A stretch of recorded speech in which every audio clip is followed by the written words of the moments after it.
ഞാൻ പറയും, നീ കേൾക്കും. എന്റെ വീട്, എന്റെ റൂൾസ്. അമ്മ വഴിയല്ലാതെ അവർ ഒരിക്കലും അച്ഛനെ ആക്സസ് ചെയ്തിട്ടില്ല.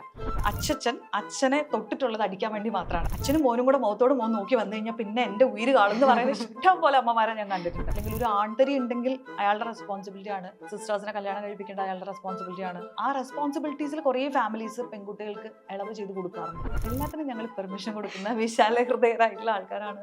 പേരന്റിംഗ് എന്ന് പറയുന്ന പരിപാടി നമ്മൾ നിർത്തേണ്ട ഒരു സമയമുണ്ട്. അത് ഡിസിഷൻ എടുക്കാനുള്ള ഒരു കഴിവ് ഈ പ്രായമായിട്ട് ഇല്ലാന്നുണ്ടെങ്കിൽ അതൊരു പേരന്റിംഗ് ഫെയിലിയർ അല്ലേ? തന്നോളായ താനെന്ന് വിളിക്കണം. ഇത്രയും കാര്യങ്ങൾ ഈ കുട്ടിയുടെ ലൈഫിൽ നടന്നിട്ട് ഈ പേരൻസ് ഇതുവരെ എവിടെയായിരുന്നു എന്ന് നമുക്ക് ചോദിക്കേണ്ടി വരണം.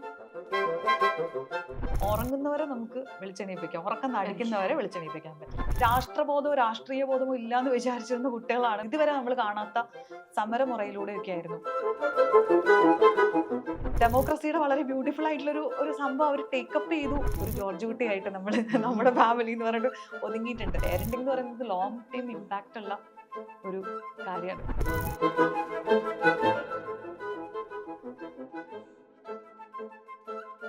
ജെൻ ആൽഫ കിഡ്സിന്റെ ഒരു മിലീനിയൽ പേരന്റ് ആയ അശ്വതിയാണ് ഇന്ന് നമ്മുടെ കൂടെ ദ ക്യൂ അഭിമുഖത്തിൽ ചേരുന്നത്. വെൽക്കം അശ്വതി. Thank you. അപ്പം ഈ പറഞ്ഞ പോലെ ജെൻ ആൽഫ കിഡ്സിന്റെ ഒരു മിലീനിയൽ പേരന്റ് ആണ്. സോ നമ്മൾ വളർന്ന ഒരു സാഹചര്യം അല്ലെങ്കിൽ നമ്മുടെ പേരൻസ് നമ്മളെ വളർത്തിയ ഒരു പേരന്റിങ് രീതിയല്ല ഇപ്പോഴത്തെ കുട്ടികളെ വളർത്താൻ. അപ്പം ആ ഒരു ചേഞ്ച് എന്താണ് പേഴ്സണലി പറയാനുള്ളത്? നമ്മളിത് പിന്നെ തുടങ്ങിയപ്പോൾ തന്നെ ഇങ്ങനെ ആയതുകൊണ്ട് എനിക്ക് തോന്നുന്നത് ഏറ്റവും കൺഫ്യൂസ്ഡ് ആയിട്ടുള്ള ഒരു ജനറേഷനാണ് മില്ലേനിയൽ പേരൻസ് എന്ന് തോന്നാറുണ്ട്. ബിക്കോസ് നമ്മുടെ റോൾ മോഡൽസ് ആവേണ്ടിയിരുന്നത് നമ്മുടെ അച്ഛനും അമ്മയാണ്. പക്ഷെ അവർ സെറ്റ് ചെയ്ത് പാറ്റേണുമായിട്ട് നമ്മൾ നമ്മുടെ കുട്ടികളെ പഠിപ്പിക്കാൻ നിൽക്കുമ്പോൾ അവർ എൻറ്റയർലി ഡിഫറെൻ്റ് ആയിട്ടുള്ള നീഡ്സും ഡിമാൻഡ്സും അവരുടെ ട്രേറ്റ്സും ഒക്കെ ഭയങ്കര ഡിഫറെൻ്റ് ആണ്. അവർ ജീവിക്കുന്നത് വേറെ തന്നെ ഒരു ലോകമാണ്. ഇനി അവർ എങ്ങോട്ടേക്കാണ് പോകുന്നത് നമുക്ക് ഇമാജിൻ ചെയ്യാൻ പറ്റാത്തൊരു ലോകത്തിന് വേണ്ടിയിട്ടാണ് നമ്മൾ അവരെ പ്രിപ്പയർ ചെയ്യേണ്ടത്. അതുകൊണ്ട് അതൊരു വലിയ ചലഞ്ചാണ്. അതുകൊണ്ട് തന്നെ ഭയങ്കര കൺഫ്യൂസ്ഡ് ആയിട്ടുള്ള ജനറേഷനാണ് ഞങ്ങളുടെ ജനറേഷൻ. ഇപ്പൊ അച്ഛനും അമ്മയും പറഞ്ഞതുപോലെ തന്നെ മക്കൾക്ക് പറഞ്ഞു കൊടുക്കണോ? അപ്പൊ അവരിങ്ങോട്ട് തിരിച്ച് 100,000 ക്വസ്റ്റ്യൻസ് ചോദിക്കും. അപ്പൊ വി ഹാവ് ടു ലേൺ. കുറേ പഠിച്ചിട്ടും പഠിച്ചു വെച്ചിരിക്കുന്ന കുറേ കാര്യങ്ങൾ അൺലേൺ ചെയ്തിട്ട് മാത്രമാണ് ഇപ്പോഴത്തെ കുട്ടികളെ പേരന്റ് ചെയ്യാൻ പറ്റുള്ളൂ. അപ്പൊ ആ ഒരു റിയലൈസേഷൻ ഉണ്ടാവാൻ തന്നെ എനിക്കൊക്കെ നല്ല സമയം എടുത്തിട്ടുണ്ട്. ഇപ്പൊ മൂത്ത കുട്ടി ഉണ്ടായി. അപ്പൊ നമ്മൾ ആ ഒരു സമയത്തൊക്കെ നമ്മൾ എപ്പോഴും കോപ്പി പേസ്റ്റ് ആണല്ലോ ചെയ്യാം. അവർ അച്ഛനും അമ്മയൊക്കെ എന്താ പണ്ട് ചെയ്തിരുന്നതിൽ കുറേ കാര്യങ്ങൾ, പിന്നെ അന്ന് നമുക്കറിയാം ഇതിൽ കുറേ കാര്യങ്ങൾ അങ്ങനെയല്ല ചെയ്യേണ്ടത്, നമുക്കൊരു ബേസിക് ഐഡിയ ഉണ്ട്. പക്ഷെ എന്നാലും സ്വാഭാവികമായിട്ട് നമുക്ക് വരുന്നത് അവർ പഠിപ്പിച്ച രീതികൾ തന്നെയാണ്. അതിൽ നിന്ന് മാറ്റി ചിന്തിച്ച് മാറ്റി എങ്ങനെ ചെയ്യാം എന്നുള്ളതൊക്കെ പഠിക്കുന്നതൊക്കെ ഒരു വലിയ പ്രോസസ്സായിരുന്നു എന്നെ സംബന്ധിച്ചിടത്തോളം. സെക്കൻഡ് ആയപ്പോ മൂത്ത കുട്ടിക്ക് ഞാൻ അറിഞ്ഞോ അറിയാതെ ആണെങ്കിൽ അതിന്റെ ഡാമേജ് ഉണ്ടാക്കിയിട്ടുമുണ്ട്. അതെ, നമുക്ക് അറിയണ്ടാവില്ല നമ്മുടെ പ്രശ്നങ്ങൾ എന്തൊക്കെയാണെന്നുള്ളത്. കാരണം എപ്പോഴും ഞാൻ പറയാറുണ്ട്, നമ്മളൊരു പേരന്റ് ആവുന്ന സമയത്താണ് നമുക്ക് എന്തൊക്കെ പ്രശ്നങ്ങളുള്ളതെന്ന് നമുക്ക് മനസ്സിലാവുന്നത്. അത് പേരന്റ് ചെയ്യുന്ന സമയത്തും അല്ലെങ്കിൽ ഒരു റിലേഷൻഷിപ്പിന്റെ ഒരു സ്പേസിലൊക്കെയാണ് നമ്മുടെ ഫ്ലോസ് ഇവരാണ് നമ്മളെ മിറർ ചെയ്ത് കാണിക്കുക. അപ്പോൾ അത് കറക്റ്റ് ചെയ്യാനും അൺലേൺ ചെയ്യാനും ഒക്കെ ഉള്ളത് നമ്മൾ ചെയ്യുക എന്നുള്ളതാണ്. ഈ പേരന്റിംഗ് എന്ന് പറയുന്നത് അങ്ങനത്തെ ഒരു ജേർണിയാണ്. നമ്മൾ ഇവരുടെ കൂടെ പഠിച്ച് ഒരുമിച്ചുള്ളൊരു ജേർണിയാണ് കുട്ടികളുടെ കൂടെ. ഇപ്പൊ മിലേനിയൽ എന്ന് പറയുമ്പോ തന്നെ ഒരു ബ്രിഡ്ജ് ആണല്ലോ നമ്മുടെ പേരൻസിന്റെയും പുതിയ പിള്ളേരുടെയും. അപ്പം അവരിൽ കണ്ട് നമ്മുടെ പേരൻസ് അല്ലെങ്കിൽ ഒരു ജെൻ എക്സ് ആ ഒരു ജനറേഷനിൽ കണ്ടിട്ടുള്ള പേരന്റിങ് സ്റ്റൈൽസും അത് കഴിഞ്ഞ് മിലേനിയൽസ് ചെയ്യുന്ന പേരന്റിങ് സ്റ്റൈൽസും അത് കഴിഞ്ഞ് ഇപ്പൊ ജെൻസീസും പേരൻസ് ആയിട്ടുണ്ട്. ആ ഒരു യങ്ങസ്റ്റ് പേരൻസ് എന്ന രീതിയിൽ ഇതിൽ കണ്ടിട്ടുള്ള ചേഞ്ചസ് എന്തൊക്കെയാണ് പേരന്റിങ് സ്റ്റൈലിൽ? പേരന്റിങ് സ്റ്റൈലിൽ ഇപ്പോൾ നമ്മളിപ്പോൾ പല ടൈപ്പ് ഓഫ് പേരന്റിങ് ഉണ്ടെന്ന് പറയാറുണ്ട്. Authoritarian parenting, authoritative parenting, permissive parenting, അങ്ങനെയുള്ള കുറേ ടൈപ്പ് ഓഫ് പേരന്റിങ് ഒക്കെ ഇപ്പം നമ്മളിങ്ങനെ പറയാറുണ്ട്. അപ്പോൾ നേരത്തെ നമ്മുടെയൊക്കെ പേരൻസ് ചെയ്തിരുന്നതെന്ന് വെച്ചാൽ അവർ കുറച്ചും കൂടെ അതോറിറ്റേറിയൻ പേരന്റ് ആയിരുന്നു. ഞാൻ പറയും, നീ കേൾക്കും. എൻ്റെ വീട്, എൻ്റെ റൂൾസ് എന്നുള്ള തരത്തിലായിരുന്നു അവർ കുറച്ചും കൂടെ പെരുമാറിയിട്ടുണ്ടായിരുന്നത്. പിന്നെ ഡിസിപ്ലിൻ ചെയ്യുന്ന രീതിയാണെങ്കിലും ഫിയർ ബേസ്ഡ് ഡിസിപ്ലിൻ ആയിരുന്നു. കുറച്ചും കൂടെ പേടിപ്പിച്ച് പണിഷ്മെന്റ് തന്ന് ആ തരത്തിലായിരുന്നു പലപ്പോഴും നമ്മളെ ട്രെയിൻ ചെയ്തിട്ടുണ്ടായിരുന്നത്. ആൻഡ് ഓൾസോ അവരുടെ വാല്യൂ സിസ്റ്റവും ഭയങ്കര ഡിഫറെൻ്റ് ആയിരുന്നു. നമ്മുടെ പല കാര്യങ്ങളും നോക്കിക്കഴിഞ്ഞാൽ അന്ന് കീപ്പ് ചെയ്യുന്ന വാല്യൂ സിസ്റ്റം, മോറൽ വാല്യൂസ് ഒക്കെ ആണെങ്കിലും കുറേ ചേഞ്ച് വന്നിട്ടുണ്ട് അല്ലേ? നമ്മൾ ഡ്രസ്സ് ചെയ്യുന്ന രീതികൾ, നമ്മൾ ആളുകളെ അഭിസംബോധന ചെയ്യുന്ന രീതി. ഇപ്പോൾ കുട്ടികൾ അച്ഛനാണെങ്കിലും ബ്രോ എന്ന് വിളിക്കുന്ന കാലത്താണ്. പണ്ട് നമുക്ക് അങ്ങനെ ഒരു കാര്യം ചിന്തിക്കാൻ പോലും പറ്റുന്നുണ്ടായിരുന്നില്ല. അപ്പം നമ്മൾ ആ ഹൈറാർക്കി ഒക്കെ നമ്മൾ ഭയങ്കരമായിട്ട് ഫോളോ ചെയ്ത് ഏജിനെ നോക്കിയിട്ട് നമ്മൾ റെസ്പെക്ട് ചെയ്ത് പേരൻസ് സെറ്റ് ചെയ്യുന്ന റൂൾസ് എന്താണോ അതാണ് എന്ന് അങ്ങനെ മനസ്സിലാക്കി വളർന്നിട്ടുള്ള ജനറേഷനാണ്. അതുപോലെ കുട്ടികളുടെ അഭിപ്രായങ്ങൾക്ക് വാലിഡേഷൻ കിട്ടുക, അവരുടെ ഇമോഷൻസിനെ അഡ്രസ്സ് ചെയ്യുക, ഇതൊന്നും നമ്മൾ പണ്ടുള്ള പേരന്റിങ്ങിൽ പൊതുവേ കാണാത്ത കാര്യങ്ങളാണ്. അതെ. കുട്ടി കരയാണ്, അവിടെ കിടന്ന് കരയട്ടെ ആ, കുറച്ച് കഴിയുമ്പോ എന്നുള്ളതിനപ്പുറത്തേക്ക് വന്നോളും. കുറച്ച് അങ്ങനെയായിരുന്നു. അപ്പോൾ ഒരു ഇമോഷൻ എങ്ങനെ അഡ്രസ്സ് ചെയ്യേണ്ടത്, അല്ലെങ്കിൽ കുറച്ചും കൂടെ എംപത്തറ്റിക് ആയിട്ട് എങ്ങനെ അപ്രോച്ച് ചെയ്യേണ്ടത് എന്നുള്ളത് ഇത് അന്നത്തെ എല്ലാ പേരൻസും ഇങ്ങനെ ആയിരുന്നു എന്ന് അടച്ചാക്ഷേപിക്കുന്നതല്ല കേട്ടോ. അന്ന് അതായിരുന്നു നോർമൽ. അതെ, അവർക്കറിയില്ലായിരുന്നു അവരുടെ this is how it should be എന്നുള്ള ധാരണയിൽ അവർക്ക് അറിയുന്നതിന്റെ ബെസ്റ്റ് ആണ് അവർ തന്നിട്ടുള്ളത്. എന്ന് വെച്ചിട്ട് എല്ലാവരും അങ്ങനെ തന്നെ ആയിരുന്നു എന്നുമില്ല. പക്ഷെ കാലം മാറിക്കഴിഞ്ഞപ്പോഴേക്കും ഇതിനെ പലതിനെയും പുതിയ ജനറേഷൻ ക്വസ്റ്റ്യൻ ചെയ്തിട്ടുണ്ട്. പിന്നെ എനിക്ക് തോന്നുന്നത് ഈ ഒരു മില്ലേനിയൽസ് ഒക്കെ പേരൻസ് ആയി തുടങ്ങിയ സമയത്ത് അവർക്ക് പലപ്പോഴും മനസ്സിലായിട്ടുണ്ട് നമ്മുടെ പേരൻസ് നമ്മളോട് ലവ് ആൻഡ് അഫെക്ഷൻ ഒക്കെ നന്നായിട്ട് കാണിക്കാത്തതിന്റെ പ്രശ്നങ്ങൾ, നമുക്ക് എന്തൊക്കെ ചൈൽഡ്ഹുഡ് മൂഡ്സ് ഉള്ളത്, അപ്പോൾ എവിടെയൊക്കെയാണ് നമ്മൾ കറക്റ്റ് ചെയ്യേണ്ടത്. ഇപ്പോൾ ഏറ്റവും കൂടുതൽ പേരൻസ് ഇപ്പോൾ നമ്മുടെ അടുത്ത് വരുന്ന സമയത്ത് സംസാരിക്കുമ്പോൾ കേൾക്കുന്ന ഒരു കാര്യമാണ്, എൻ്റെ പേരൻസ് എന്നോട് ചെയ്തത് എനിക്ക് എൻ്റെ കുട്ടിയോട് ചെയ്യേണ്ട. അതെ. അത് പേരൻസിനെ കുറ്റം പറയാൻ വേണ്ടി പറയുന്നതല്ല, പക്ഷെ നമ്മൾ മുതിർന്നപ്പോഴാണ് നമുക്ക് മനസ്സിലായത് എന്തൊക്കെയാണ് ആ പേരന്റിങ് കൊണ്ട് നമുക്ക് ഉണ്ടായിട്ടുള്ള ഡാമേജ് എന്നുള്ളത്. ഗുണവും ഉണ്ട് ദോഷവും ഉണ്ട് കേട്ടോ. അതെല്ലാം മൊത്തം പൊട്ടയായിരുന്നു നമ്മളൊക്കെ നശിച്ചു എന്നൊന്നും അല്ല. പക്ഷെ നമ്മളൊക്കെ പലപ്പോഴും ഈ ഹൈപ്പർ ഇൻഡിപെൻഡന്റ് ആയിട്ടുള്ള മനുഷ്യരായതും ഇമോഷൻസ് പ്രോപ്പറായിട്ട് അഡ്രസ്സ് ചെയ്യാൻ പറ്റാത്ത മനുഷ്യരായതും ഈ സെൽഫ് ഒരു വിലയില്ലാത്ത, ലൈക്ക് അവനവനെ തന്നെ ഒരു വിലയില്ല, അങ്ങനെയുള്ള പോയിന്റിലേക്ക് നോ പറയാൻ പറ്റാത്തവരായിട്ടൊക്കെ മാറിയിട്ടുള്ളത്, നമ്മുടെ ബൗണ്ടറീസ് മനസ്സിലാക്കാത്തവരായിട്ടുള്ളതിലൊക്കെ അവർക്ക് കോൺട്രിബ്യൂഷൻസ് ഉണ്ട്. അറ്റ് ദ സെയിം ടൈം അവർ പറയും നിങ്ങളെ ഞങ്ങൾ ബോൾഡായിട്ടാണ് വളർത്തിയിട്ടുള്ളത്, കുറച്ചും കൂടെ കാര്യങ്ങൾ റിസ്ക് അനലൈസ് ചെയ്യാനും ഒരു ഡിസിഷൻ എടുക്കാനൊക്കെ കുറച്ചും കൂടെ കാപ്പബിൾ ആയിട്ടുള്ള ആളുകളായിട്ട് നമ്മൾ മാറിയിട്ടുണ്ട് എന്നൊക്കെ പറയാനുണ്ട്. അപ്പോൾ എല്ലാത്തിനും പോസിറ്റീവ്സും നെഗറ്റീവ്സും ഉണ്ട്. പക്ഷെ മില്ലേനിയൽസ് പേരൻസ് ആയി തുടങ്ങിയ സമയത്ത് നമ്മൾ കുറച്ചും കൂടെ എംപത്തറ്റിക് ആയിട്ടുള്ള ഒരു അപ്രോച്ച് കുട്ടികളോട് കൊണ്ടുവരാൻ തുടങ്ങി. പക്ഷെ അവിടെയും പറ്റിയൊരു കാര്യം, പലർക്കും ഈ ഒരു എംപതി അല്ലെങ്കിൽ ഞങ്ങൾക്ക് കിട്ടാതെ പോയതൊക്കെ ഞങ്ങളുടെ കുട്ടിക്ക് കൊടുക്കണം എന്നുള്ളൊരു സാധനത്തില് അത് കുറച്ച് അധികമായി കഴിഞ്ഞപ്പോൾ നമ്മുടെ ഈ ബൗണ്ടറീസ് ഭയങ്കരമായിട്ട് നേർത്തു പോയിട്ടുണ്ട്. അപ്പോൾ ഇമ്മീഡിയറ്റ് ഗ്രാറ്റിഫിക്കേഷൻ, എന്തെങ്കിലും പറഞ്ഞു കഴിഞ്ഞാൽ ഉടനെ മേടിച്ചു കൊടുക്കുക, നമ്മൾ അറിഞ്ഞിട്ടുള്ള കഷ്ടപ്പാടുകളൊന്നും അറിയിക്കാണ്ട് നമ്മുടെ കുട്ടികളെ വളർത്തുക, ഇങ്ങനെയൊക്കെ ഉള്ളത് വന്നു കഴിഞ്ഞപ്പോഴേക്കും അതിൻ്റെതായിട്ടുള്ള പ്രശ്നങ്ങളും ഒരു സൈഡിൽ വന്നിട്ടുണ്ട് എന്ന് തോന്നുന്നു. ഇപ്പോൾ പുതിയ പുതിയ ജനറേഷൻ മാറുന്ന അനുസരിച്ചിട്ട് പേരന്റിങ് രീതികളിൽ വ്യത്യാസങ്ങളുണ്ട്. ഇപ്പോൾ കൂടുതൽ ആളുകൾ അതിനെക്കുറിച്ച് പഠിക്കാൻ ക്യൂരിയസ് ആവുന്നുണ്ട്. എന്താണ് എൻ്റെ കുട്ടി ഇങ്ങനെ, ഈ കുട്ടിയുടെ ബിഹേവിയർ എന്ന് പറയുമ്പോൾ ഇത് മോശം കുട്ടി, ചീത്ത കുട്ടി എന്ന് ലേബൽ ചെയ്യുന്നതിനപ്പുറത്തേക്ക് കുട്ടി എന്തുകൊണ്ടായിരിക്കും അങ്ങനെ ചെയ്യുന്നത് എന്നുള്ളത് ക്യൂരിയസ് ആയിട്ട് അതിനെക്കുറിച്ച് പഠിക്കാനും, മൂത്ത കുട്ടീനെ പോലെ അല്ല ഇളയ കുട്ടി, അപ്പോൾ എന്താണ് ഇവരുടെ യുണീക്ക് ആയിട്ടുള്ള നീഡ്സ് എന്നുള്ളത് അഡ്രസ്സ് ചെയ്യാനും ഒക്കെ എഫേർട്ട് എടുക്കുന്നുണ്ട്. ആ എഫേർട്ട് എടുക്കുന്നതുകൊണ്ട് തന്നെ ഇവർ ഭയങ്കര എക്സോസ്റ്റഡ് ആവുന്നുണ്ട്. It's not easy. മറ്റേതാണെങ്കിൽ 2 അടി കൊടുത്തിട്ട് എവിടെയെങ്കിലും ഇരിക്കാൻ പറഞ്ഞാൽ മതിയായിരുന്നു. ഇപ്പൊ നമുക്കറിയാം അതല്ല വേണ്ടത്, ലോങ് ടൈമിൽ ഇത് ഹെൽപ്പ് ചെയ്യില്ല അവരെ എന്നുള്ളത് അറിയുന്നത് കൊണ്ട് അങ്ങനെയും ചെയ്യാൻ പറ്റില്ല. അപ്പോൾ അതാ ഞാൻ ആദ്യം പറഞ്ഞത്, ഭയങ്കര കൺഫ്യൂസ്ഡ് ആയിട്ടുള്ള ജനറേഷനാണ്. എല്ലാ ജനറേഷനിലും അതെ, എല്ലാ ജനറേഷനും അതിൻ്റെതായിട്ടുള്ള ചാലഞ്ചസ് ഉണ്ട്.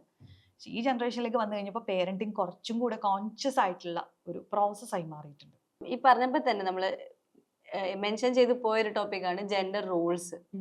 അതായത് പണ്ട് ഉണ്ടായിരുന്ന ഇത് പറഞ്ഞ പോലെ അച്ഛൻ എന്ന് പറയുന്ന ഒരു ആള് ഒരു സ്ട്രിക്റ്റ് ആയിട്ട് വീട്ടിലൊരു നാഥൻ, അമ്മ എന്ന് പറയുമ്പോൾ വീട് നോക്കുന്ന എല്ലാ കാര്യങ്ങളും കെയർ ചെയ്യുന്ന ഒരാള്, അമ്മ മീൻസ് കെയർ, അച്ഛൻ മീൻസ് സ്ട്രിക്റ്റ് എന്നൊരു ജെൻഡർ നോംസ് ഉണ്ടായിരുന്നു. അപ്പം അതിനെ പേരന്റിങ്ങിലൂടെ ബ്രേക്ക് ചെയ്തോ? എൻ്റെ അച്ഛൻ പറയാറുണ്ട്, അച്ഛൻ്റെ മുഖത്ത് നോക്കി ഒരിക്കലും സംസാരിച്ചിട്ടില്ല, അല്ലെങ്കിൽ എന്തെങ്കിലും ഒരു കാര്യം അച്ഛനോട് ഇന്ന് വരെ നേരിട്ട് പറഞ്ഞിട്ടില്ല. അമ്മ വഴിയല്ലാതെ അവർ ഒരിക്കലും അച്ഛനെ ആക്സസ് ചെയ്തിട്ടില്ല. അച്ഛൻ എപ്പോഴെങ്കിലും സംസാരിക്കുന്നത് കറക്റ്റ് ചെയ്യാൻ വേണ്ടിയിട്ട് മാത്രമായിരുന്നു, അല്ലെങ്കിൽ പണിഷ് ചെയ്യാൻ വേണ്ടിയിട്ട് മാത്രമായിരുന്നു. എൻ്റെ അച്ഛൻ പറഞ്ഞിട്ടുണ്ട്, എൻ്റെ അച്ഛൻ അതായത് അച്ഛനെ തൊട്ടിട്ടുള്ളത് അടിക്കാൻ വേണ്ടി മാത്രമാണെന്നുള്ളത്. അപ്പോൾ അതായിരുന്നു അവർ തമ്മിലുള്ള റിലേഷൻഷിപ്പ് ഡൈനാമിക്സ്. അപ്പോൾ അത് പക്ഷെ വെൽ അക്സെപ്റ്റഡും ആയിരുന്നു, അച്ഛൻ അങ്ങനെയാണ്. ആൻഡ് ഈ പറയുന്ന അച്ഛൻ അമ്മയുടെ അടുത്ത് ബിഹേവ് ചെയ്യുന്നത് അതിലും ഭയങ്കര ടോക്സിക് ആയിട്ടായിരിക്കും ബിഹേവ് ചെയ്യുന്നത്, അതും ഭയങ്കര നോർമലായിരുന്നു. ഇതിങ്ങനെയാണ്, ആണുങ്ങളാകുമ്പോൾ അങ്ങനെയൊക്കെ ആണല്ലോ എന്നുള്ളൊരു തരത്തിലാണ്. എന്നാൽ ഇതേ അച്ഛൻ അദ്ദേഹത്തിൻ്റെതായിട്ടുള്ള സ്ട്രഗിൾസും ഫാമിലി പ്രഷറും, അല്ലെങ്കിൽ ഫാമിലിക്ക് ഇത്രയും പേരുള്ള കുട്ടികളുള്ള ഫാമിലിക്ക് പ്രൊവൈഡ് ചെയ്യേണ്ട റെസ്പോൺസിബിലിറ്റിയും ഒക്കെ ഉണ്ടായിരുന്നു. അന്നപ്പോൾ ആ റെസ്പോൺസിബിലിറ്റി ഒക്കെ എടുക്കുക എന്നുള്ളതും, നമ്മുടെ ഇമോഷൻസ് ഹൈഡ് ചെയ്ത് വെക്കുക എന്നുള്ളതും, ടഫായിട്ട് ബിഹേവ് ചെയ്യുക എന്നുള്ളതും അങ്ങനെയായിരുന്നു. കുട്ടിയെ സ്നേഹിക്കണമെങ്കിലും പുള്ളി പറ്റില്ല എന്നുള്ളൊരു രീതിയിലായിരുന്നു. എനിക്ക് അതവർ കണ്ടു പഠിച്ചിട്ടില്ലല്ലോ, അത് എവിടെയും അത് നോർമൽ ആയിരുന്നില്ല. പുരുഷന്മാർ സ്നേഹം എക്സ്പ്രസ് ചെയ്യാന്ന് പറയുന്നത് ഇപ്പോഴും പലപ്പോഴും പുരുഷന്മാർ എക്സ്പ്രസ് ചെയ്യാൻ ഓക്കെ ആയിട്ടുള്ള ഇമോഷൻ എന്ന് പറയുന്നത് ദേഷ്യമാണ്. ദേഷ്യവും സന്തോഷവും ഒക്കെ പിന്നെയും എക്സ്പ്രസ് ചെയ്യും. പക്ഷെ കുറച്ചും കൂടെ നമ്മൾ പറയുന്ന മൃദുല വികാരങ്ങളൊക്കെ എക്സ്പ്രസ് ചെയ്യാൻ പലരും ഭയങ്കര സ്ട്രഗിൾ ചെയ്യുന്ന കാണാറുണ്ട്. അത് ഉള്ളിൽ ഇല്ലാഞ്ഞിട്ടല്ല, അവർക്ക് ആ ലാംഗ്വേജ് ഫെമിലിയർ അല്ലാഞ്ഞിട്ടാ. ഇത് എങ്ങനെ എക്സ്പ്രസ് ചെയ്യണം എന്നുള്ളത് അവരവരുടെ ചുറ്റുമുള്ള പുരുഷന്മാരിൽ നിന്ന് അധികം എക്സ്പീരിയൻസ് ചെയ്തിട്ടില്ലാത്തത് കൊണ്ട് അവർ സ്ട്രഗിൾ ചെയ്യുന്ന കാണാറുണ്ട്. എൻ്റെ അച്ഛൻ്റെ ഒക്കെ ഒരു കാലം വന്നു കഴിഞ്ഞപ്പോഴേക്കും, അതായത് എൻ്റെ അച്ഛൻ ഞങ്ങളുടെ പേരൻ്റ് ആവുന്ന സമയത്ത് അച്ഛൻ അവിടെ നിന്ന് ഇങ്ങോട്ട് പോരുകയും ചെയ്തു, എന്നാൽ ഇവിടെ ഫുള്ളായിട്ട് എത്തിയതുമില്ല. അപ്പോൾ ആ അച്ഛൻ്റെ സ്ട്രഗിൾ നമ്മൾ ശരിക്കും കണ്ടത്. അതായത് അച്ഛൻ പെട്ടെന്ന് ദേഷ്യം വരുന്ന സമയത്ത് അച്ഛൻ എക്സാക്ട്ലി അച്ഛൻ്റെ അച്ഛൻ ആ ട്രിഗർ വരുന്ന പോലെ തന്നെ അച്ഛനും ട്രിഗർ വരും. ഭയങ്കരമായിട്ട് ഷൗട്ട് ചെയ്യും, അല്ലെങ്കിൽ ഭയങ്കരമായിട്ട് ദേഷ്യപ്പെടും. ദേഷ്യപ്പെടുന്ന സമയത്ത് അച്ഛൻ എന്താ കയ്യിൽ കിട്ടണമെന്ന് വെച്ചാൽ അത് വെച്ച് തരാന്നുള്ള പോലെ ആ മോഡിലേക്ക് മാറും. പക്ഷെ അങ്ങനെ എന്തെങ്കിലും ചെയ്തു കഴിഞ്ഞാൽ അച്ഛൻ ഇമ്മീഡിയറ്റ്ലി ഭയങ്കരമായിട്ട് ഗിൽട്ട് അനുഭവിക്കണം കണ്ടിട്ടുണ്ട്. അതായത് അച്ഛൻ അടിച്ചു കഴിഞ്ഞാൽ അന്ന് കോളാണ്. കാരണം അന്ന് നിന്നെ ഐസ്ക്രീം മേടിച്ചു തരും, അന്ന് എവിടെ വേണമെങ്കിലും കൊണ്ടുപോകും, എങ്ങനെ വേണമെങ്കിലും എടുത്തുകൊണ്ട് നടക്കും, എങ്ങനെ വേണമെങ്കിലും പാമ്പർ ചെയ്യും. അതായത് ആ കറക്ഷൻ വേണം എന്നുള്ളത് അത് വന്നു തുടങ്ങിയിട്ടുണ്ടായിരുന്നു ആ ഒരു ജനറേഷനൊക്കെ ആയപ്പോൾ. അതാണ് ഞാൻ എൻ്റെ ഫാമിലിയിൽ നിന്ന് കണ്ട് മനസ്സിലാക്കിയിട്ടുള്ള കാര്യങ്ങൾ. അപ്പോൾ നമ്മുടെയൊക്കെ പേരൻസിൻ്റെ പലപ്പോഴും ഈ ഒരു ഒരു സോഫ്റ്റർ സൈഡ് ഉണ്ട് എന്നുള്ളത് നമുക്ക് അറിയാം. അതായത് അച്ഛന് സ്നേഹമുണ്ട്, അച്ഛൻ കാണിക്കാത്തതാണ്. അല്ലെങ്കിൽ അച്ഛൻ ചില സമയത്ത് കാണിക്കും, പക്ഷെ അച്ഛന് ദേഷ്യം വന്നാൽ അച്ഛൻ ടെററാണ്. ഇതൊക്കെ നമുക്ക് മനസ്സിലാവുമായിരുന്നു. ആ സമയത്തും അമ്മയാണ് ഈ ബ്രിഡ്ജായിട്ട് ആക്ട് ചെയ്യുന്നത്. മക്കളും അച്ഛനും തമ്മിലുള്ള ടേംസ്, എപ്പോഴും മക്കളും അച്ഛനും തമ്മിലുള്ള ടേംസ് ആണ് അമ്മയുടെ ഏറ്റവും വലിയ ഉത്തരവാദിത്തം ഉള്ളത്. ഇപ്പോഴും എനിക്കറിയാം ആ ജനറേഷനിലുള്ള എത്ര അമ്മമാരാണ് ഇതിൻ്റെ പേരിൽ അച്ഛനും മോനും കൂടെ മുഖത്തോട് മോൻ നോക്കി വന്നു കഴിഞ്ഞാൽ പിന്നെ എൻ്റെ ഉയിര് കാണുമെന്ന് പറയുന്ന ഇഷ്ടം പോലെ അമ്മമാരെ ഞാൻ കണ്ടിട്ടുണ്ട്. മക്കളുമായിട്ടുള്ള കോൺഫ്ലിക്റ്റ് ഉണ്ടാവാതിരിക്കാൻ വേണ്ടിയിട്ട്. കാരണം മക്കളുടെ സൈഡ് എപ്പോഴും അച്ഛൻ എക്സ്പ്ലെയിൻ ചെയ്ത് കൊടുക്കുന്ന ആളാണ് അമ്മ. അപ്പം അച്ഛന് തോന്നും അമ്മ എപ്പോഴും മക്കളുടെ സൈഡാണെന്ന്. എന്നാ നേരെ തിരിച്ച് എടാ അച്ഛനോട് അങ്ങനെ പറയാമോ, അല്ലെങ്കിൽ അച്ഛൻ ഇതാണ് ഉദ്ദേശം, അച്ഛൻ്റെ ഉള്ളിൽ സ്നേഹം ഇല്ലാണ്ടല്ല, അച്ഛൻ നിങ്ങളെക്കുറിച്ച് കരുതലുണ്ടാണെന്ന് പറഞ്ഞിട്ട് അമ്മ ഇത് വന്ന് മക്കളുടെ അടുത്ത് പറയും. അപ്പോൾ മക്കൾ പറയും അമ്മയ്ക്ക് അല്ലെങ്കിലും അച്ഛൻ്റെ സൈഡാണെന്നല്ല. അപ്പം ശരിക്കും ആ ഒരു മീഡിയേറ്റർ റോള് കളിച്ച് തളർന്നു പോയിട്ടുള്ള ഇഷ്ടം പോലെ അമ്മമാരുണ്ട്. അപ്പോൾ ഓരോ ജനറേഷൻ കഴിയുമ്പോഴേക്കും അതങ്ങനെ നേർത്ത് വരുന്നുണ്ടായിരുന്നു, കുറച്ചും കൂടെയൊക്കെ എക്സ്പ്രസീവ് ആവാം എന്നുള്ളത്. പക്ഷെ എന്നാലും ജെൻഡർ റോൾസ് അവിടെയും കുറച്ച് ഡിഫൈൻ തന്നെയായിരുന്നു. സ്ത്രീകൾ ഇതൊക്കെയാണ് ചെയ്യേണ്ടത്, പുരുഷന്മാർ ഇങ്ങനെയൊക്കെയാണ് ചെയ്യേണ്ടത്. ഫാമിലിയിലുള്ള റോൾസ് ഭയങ്കര ഡിഫൈൻഡ് ആയിരുന്നു. പക്ഷെ കുറച്ചും കൂടെ കഴിഞ്ഞിട്ടുള്ള ഒരു ജനറേഷനിലേക്ക് പതുക്കെ നമ്മൾ വന്നപ്പോൾ, അല്ലെങ്കിൽ 80s 90s വന്ന സമയത്ത് കുറേ ചേഞ്ചസ് വീണ്ടും അതിലും വന്നിട്ടുണ്ടായിരുന്നു. കാരണം സ്ത്രീകളും വർക്ക് ചെയ്യാൻ തുടങ്ങി, ഫിനാൻഷ്യലി അവർക്കും ഫ്രീഡം വന്നു തുടങ്ങി. അപ്പോഴും പക്ഷെ വലിയ വ്യത്യാസം എന്ന് പറഞ്ഞു കഴിഞ്ഞാൽ ഇവർ ഏൺ ചെയ്യാൻ വേണം, പക്ഷെ ഫാമിലി റെസ്പോൺസിബിലിറ്റിയിൽ വലിയ വ്യത്യാസമൊന്നും വന്നിട്ടില്ല. ഇപ്പോഴായി കഴിഞ്ഞപ്പോഴേക്കാണ് നമ്മൾ ക്ലെയിം ചെയ്യാൻ തുടങ്ങിയത്, വീട്ടിലെ പണി ഞാൻ ഇത്രയും ചെയ്യണമെങ്കിൽ ഇത് ഇത്രയും ഇങ്ങനെ ഷെയർ ചെയ്യണം എന്നുള്ളത്. പക്ഷെ ഇത് ഇത്രയും കാലങ്ങളായിട്ട് അല്ലെങ്കിൽ നൂറ്റാണ്ടുകളായിട്ട് നമ്മളിങ്ങനെ സോഷ്യലി കണ്ടീഷൻഡ് ആയിട്ടുള്ളൊരു സംഭവമാണ്. ചില റോൾസ് സ്ത്രീകളാണ് ചെയ്യേണ്ടത് എന്നുള്ളത് വളരെ സ്വാഭാവികമായിട്ട് നമ്മൾ പോലും ചിന്തിക്കുന്ന കാര്യമാണ്, അല്ലേ? ഇപ്പം നമ്മൾ കുറച്ചുപേർ ഒരുമിച്ചിരുന്ന് ഭക്ഷണം കഴിച്ചിട്ട് അവിടെ നിന്ന് എഴുന്നേറ്റ് പോകുമ്പോൾ പുരുഷന്മാർ ഇപ്പൊ പോലും വളരെ സ്വാഭാവികമായിട്ട് അവർക്ക് എഴുന്നേറ്റ് പോകാൻ പറ്റുകയും സ്ത്രീകൾ ഇതൊന്നും ചിന്തിക്കാതെ ഇത് പെട്ടെന്ന് ക്ലീൻ ചെയ്ത് എടുത്തിട്ട് പോവുകയും ചെയ്യുന്നത് നമ്മൾ വളരെ നമ്മുടെ ഫ്രണ്ട്സിന്റെ സർക്കിളിൽ പോലും കാണുന്നതാണ്. പക്ഷെ ഒന്നും കൂടെ അതെന്താ കാണിച്ചെന്ന് ചോദിച്ചു കഴിഞ്ഞാൽ ദേ പെട്ടെന്ന് അയ്യോ അങ്ങനെ ചെയ്യാൻ പാടില്ലായിരുന്നു എന്നുള്ളത് അവയർനെസ് ഉണ്ട്. പക്ഷെ അതങ്ങോട്ട് ശരീരത്തിലേക്ക് മനസ്സിലേക്ക് ഫുള്ളായിട്ട് വന്നിട്ടില്ല, ആക്ഷനിലേക്ക് വരുത്താൻ അവർ കഷ്ടപ്പെടുന്ന ഒരു ഫേസിലാണ്. അപ്പൊ ഇപ്പോഴത്തെ ജനറേഷനിൽ പേരന്റിങ്ങിലാണെങ്കിലും ആ റോൾസിൽ നല്ല ഡിഫറൻസ് വന്നിട്ടുണ്ട്. ഇപ്പം അമ്മ മാത്രം കമ്മ്യൂണിക്കേറ്റ് ചെയ്യുക, അമ്മ ത്രൂ അച്ഛനിലേക്ക് കമ്മ്യൂണിക്കേറ്റ് ചെയ്യുക, അങ്ങനത്തെ സംഭവങ്ങളൊന്നുമില്ല. ചില കുട്ടികൾ ഭയങ്കര ഓക്കെ ആയിരിക്കും അമ്മയുടെ അടുത്ത്, ചിലർ ഭയങ്കര ആ കമ്മ്യൂണിക്കേഷനൊക്കെ അച്ഛൻ്റെ അടുത്തായിരിക്കും. മുന്നത്തെ ജനറേഷനിലും അങ്ങനെയൊക്കെയുള്ള ഫാമിലീസ് ഉണ്ടായിട്ടുണ്ട്. അപ്പോൾ പല ഫ്രണ്ട്സും ഒക്കെ പറഞ്ഞിട്ടുണ്ട് അവർ പീരീഡ്സ് ആയ സമയത്ത് ഫസ്റ്റ് അച്ഛനോടാണ് പറഞ്ഞിട്ടുള്ളതെന്ന് മുന്നത്തെ ജനറേഷനിൽ പറഞ്ഞിട്ടുള്ള ആളുകളുണ്ട്. ആ സ്പേസ് കൊടുത്തിട്ടുള്ള അച്ഛന്മാരുണ്ട്, ഇല്ല എന്നല്ല. പക്ഷെ എല്ലാവർക്കും അത് അത്ര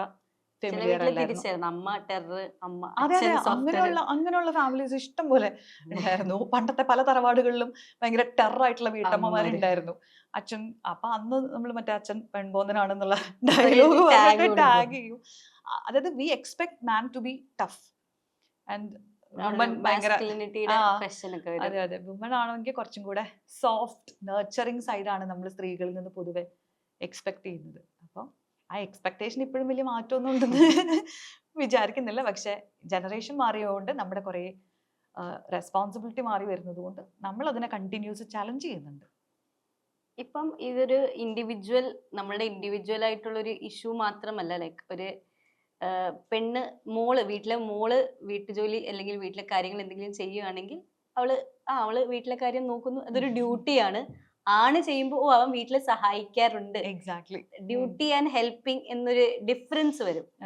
സിമിലർലി ഇത് പെണ്ണുകുട്ടികളിൽ മാത്രമല്ല ഇപ്പൊ ഒരു പ്രൊഫഷണൽ ജോബിന്റെ കാര്യം വരുമ്പം ആണുങ്ങൾക്ക് അതൊരു കമ്പൽഷനും പെണ്ണുങ്ങൾക്ക് അതൊരു ഓപ്ഷനും ഈ ഒരു ഇങ്ങനെ ഒരു ബാലൻസിന്റെ ഒരു ഇഷ്യൂ ഉണ്ട്. അപ്പം അതില് സൊസൈറ്റിന്റെ ഒരു ഇൻഫ്ലുവൻസ് അല്ലെങ്കിൽ പേരന്റിങ്ങിന്റെ ഒരു ഇൻഫ്ലുവൻസ് എന്താണ്? പേരന്റിങ്ങിന്റെ ഇൻഫ്ലുവൻസ് പേരന്റിങ് മാത്രമല്ല, നമ്മുടെ നേരത്തെ പറഞ്ഞ പോലെ നമ്മുടെ സോഷ്യൽ കണ്ടീഷനിങ് അങ്ങനെയാണല്ലോ. പെൺകുട്ടികൾ ചെയ്യുമ്പോൾ അത് അവർ ചെയ്യേണ്ട ഒരു കാര്യവും, അതുപോലെ പുരുഷൻ ഏൺ ചെയ്യുന്ന കാര്യവും, ആസ് യു റൈറ്റ്ലി സെഡ്, പുരുഷന്മാർ ചെയ്യുമ്പോൾ അവനാണല്ലോ അത് ചെയ്യേണ്ടത് എന്നുള്ള സംഭവം വരുന്നുണ്ട്. ഈ എക്സ്പെക്ടേഷന്റെ വെയിറ്റും ചുമന്നിട്ടാണ് ഈ പുരുഷന്മാർ ജീവിക്കുന്നത്. അതായത് വീട്ടിലൊരു ലോൺ ഉണ്ടെന്നുണ്ടെങ്കിൽ അത് അച്ഛനെടുത്തതാണെന്നുണ്ടെങ്കിൽ അത് മകനാണ്, അല്ലെ? ബാധ്യത മൂത്ത മകനോ അല്ലെങ്കിൽ ഒരു ആൺതരി ഉണ്ടെങ്കിൽ അയാളുടെ റെസ്പോൺസിബിലിറ്റി ആണ്. സിസ്റ്റേഴ്സിനെ കല്യാണം കഴിപ്പിക്കേണ്ട അയാളുടെ റെസ്പോൺസിബിലിറ്റി ആണ്.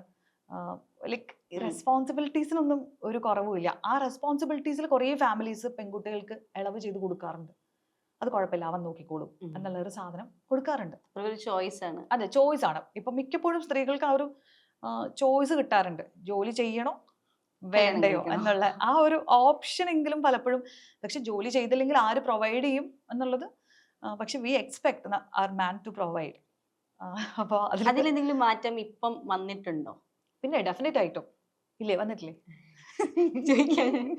ആ ഒരു ചേഞ്ച് കണ്ടിട്ടുണ്ട് അതില്. ഉറപ്പായിട്ടും. ഇപ്പോഴും ചെയ്യുമ്പോഴും കുറെ ആൾക്കാർ ഇങ്ങനെ പറയും അവൻ വീട്ടിൽ സഹായിക്കാറുണ്ട് എന്ന്. അത് ഭയങ്കര ഹൈലൈറ്റ് ചെയ്താണ് നമ്മൾ ഇപ്പോഴും പറയുന്നത്. ഇപ്പൊ സ്ത്രീകൾ പോലെ പുള്ളി സഹായിക്കാറൊക്കെ ഉണ്ട്, പക്ഷെ എന്നാലും ഞാൻ ഇതല്ല എക്സ്പെക്ട് ചെയ്യുന്നതെന്ന് പറയുന്ന സ്ത്രീകളുണ്ട്. എനിക്ക് സഹായിച്ചില്ലെങ്കിലും കുഴപ്പമില്ല, എനിക്ക് അടുക്കളയിൽ ഒന്ന് വന്ന് ഇരുന്നാൽ മതി, എനിക്ക് ഒരു ടുഗദർനെസ് ഫീൽ ചെയ്താൽ മതി എന്ന് പറയുന്ന ആളുകളുണ്ട്. അപ്പൊ പുരുഷൻ സഹായിക്കാന്ന് പറയുന്നത്, റീസെന്റ് ഒരു ആള് പറയുന്നുണ്ടായിരുന്നു, പുള്ളി സഹായിക്കാം അല്ലെങ്കിൽ നീ വർക്ക് ചെയ്തോളൂ, എൻ്റെ ഫുൾ സപ്പോർട്ട് ഉണ്ട് എന്ന് പുള്ളി പറയുന്നത് ഞാൻ കൂടെ ഇരുന്ന് മോട്ടിവേറ്റ് ചെയ്യും എന്ന് മാത്രം, അല്ലാതെ കൈയെടുത്തൊരു സാധനം ചെയ്തൊരു സഹായിക്കുന്നതിനെ കുറിച്ച് പുള്ളിക്ക് അറിയേയില്ല. അപ്പൊ ഞാൻ എല്ലാത്തിനും കൂടെ നിൽക്കുന്നുണ്ടല്ലോ എന്നാ പുള്ളി പറയുന്നത്. പക്ഷെ എനിക്ക് അത് മാത്രം പോരാ, കുട്ടികളുടെ കാര്യം നോക്കാനും അടുക്കളയിലെ കാര്യം നോക്കാനും എല്ലാത്തിനും എനിക്കൊരു ടുഗദർനെസ് ആണ് വേണ്ടത്, കമ്പാനിയൻഷിപ്പ് എല്ലാത്തിലും വേണം.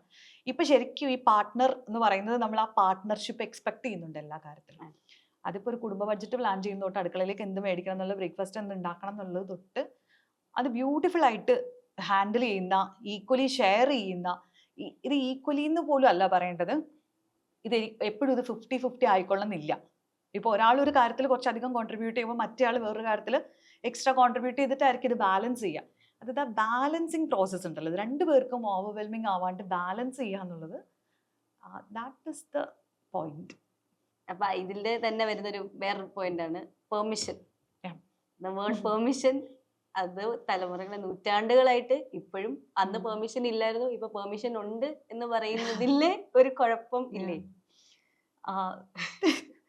കഴിഞ്ഞ ദിവസം എൻ്റെ 7th പഠിക്കുന്ന മകള് വന്നിട്ട് നമ്മളിങ്ങനെ എന്തെങ്കിലുമൊക്കെ കാര്യങ്ങൾ ചർച്ച ചെയ്യും. അപ്പൊ അന്ന് അവള് ചർച്ചയ്ക്ക് എടുത്തുകൊണ്ട് വന്ന ടോപ്പിക് സ്ത്രീകൾക്ക് വോട്ടവകാശം നേടിക്കൊടുത്ത മൂവ്മെന്റിനെ കുറിച്ചാണ്.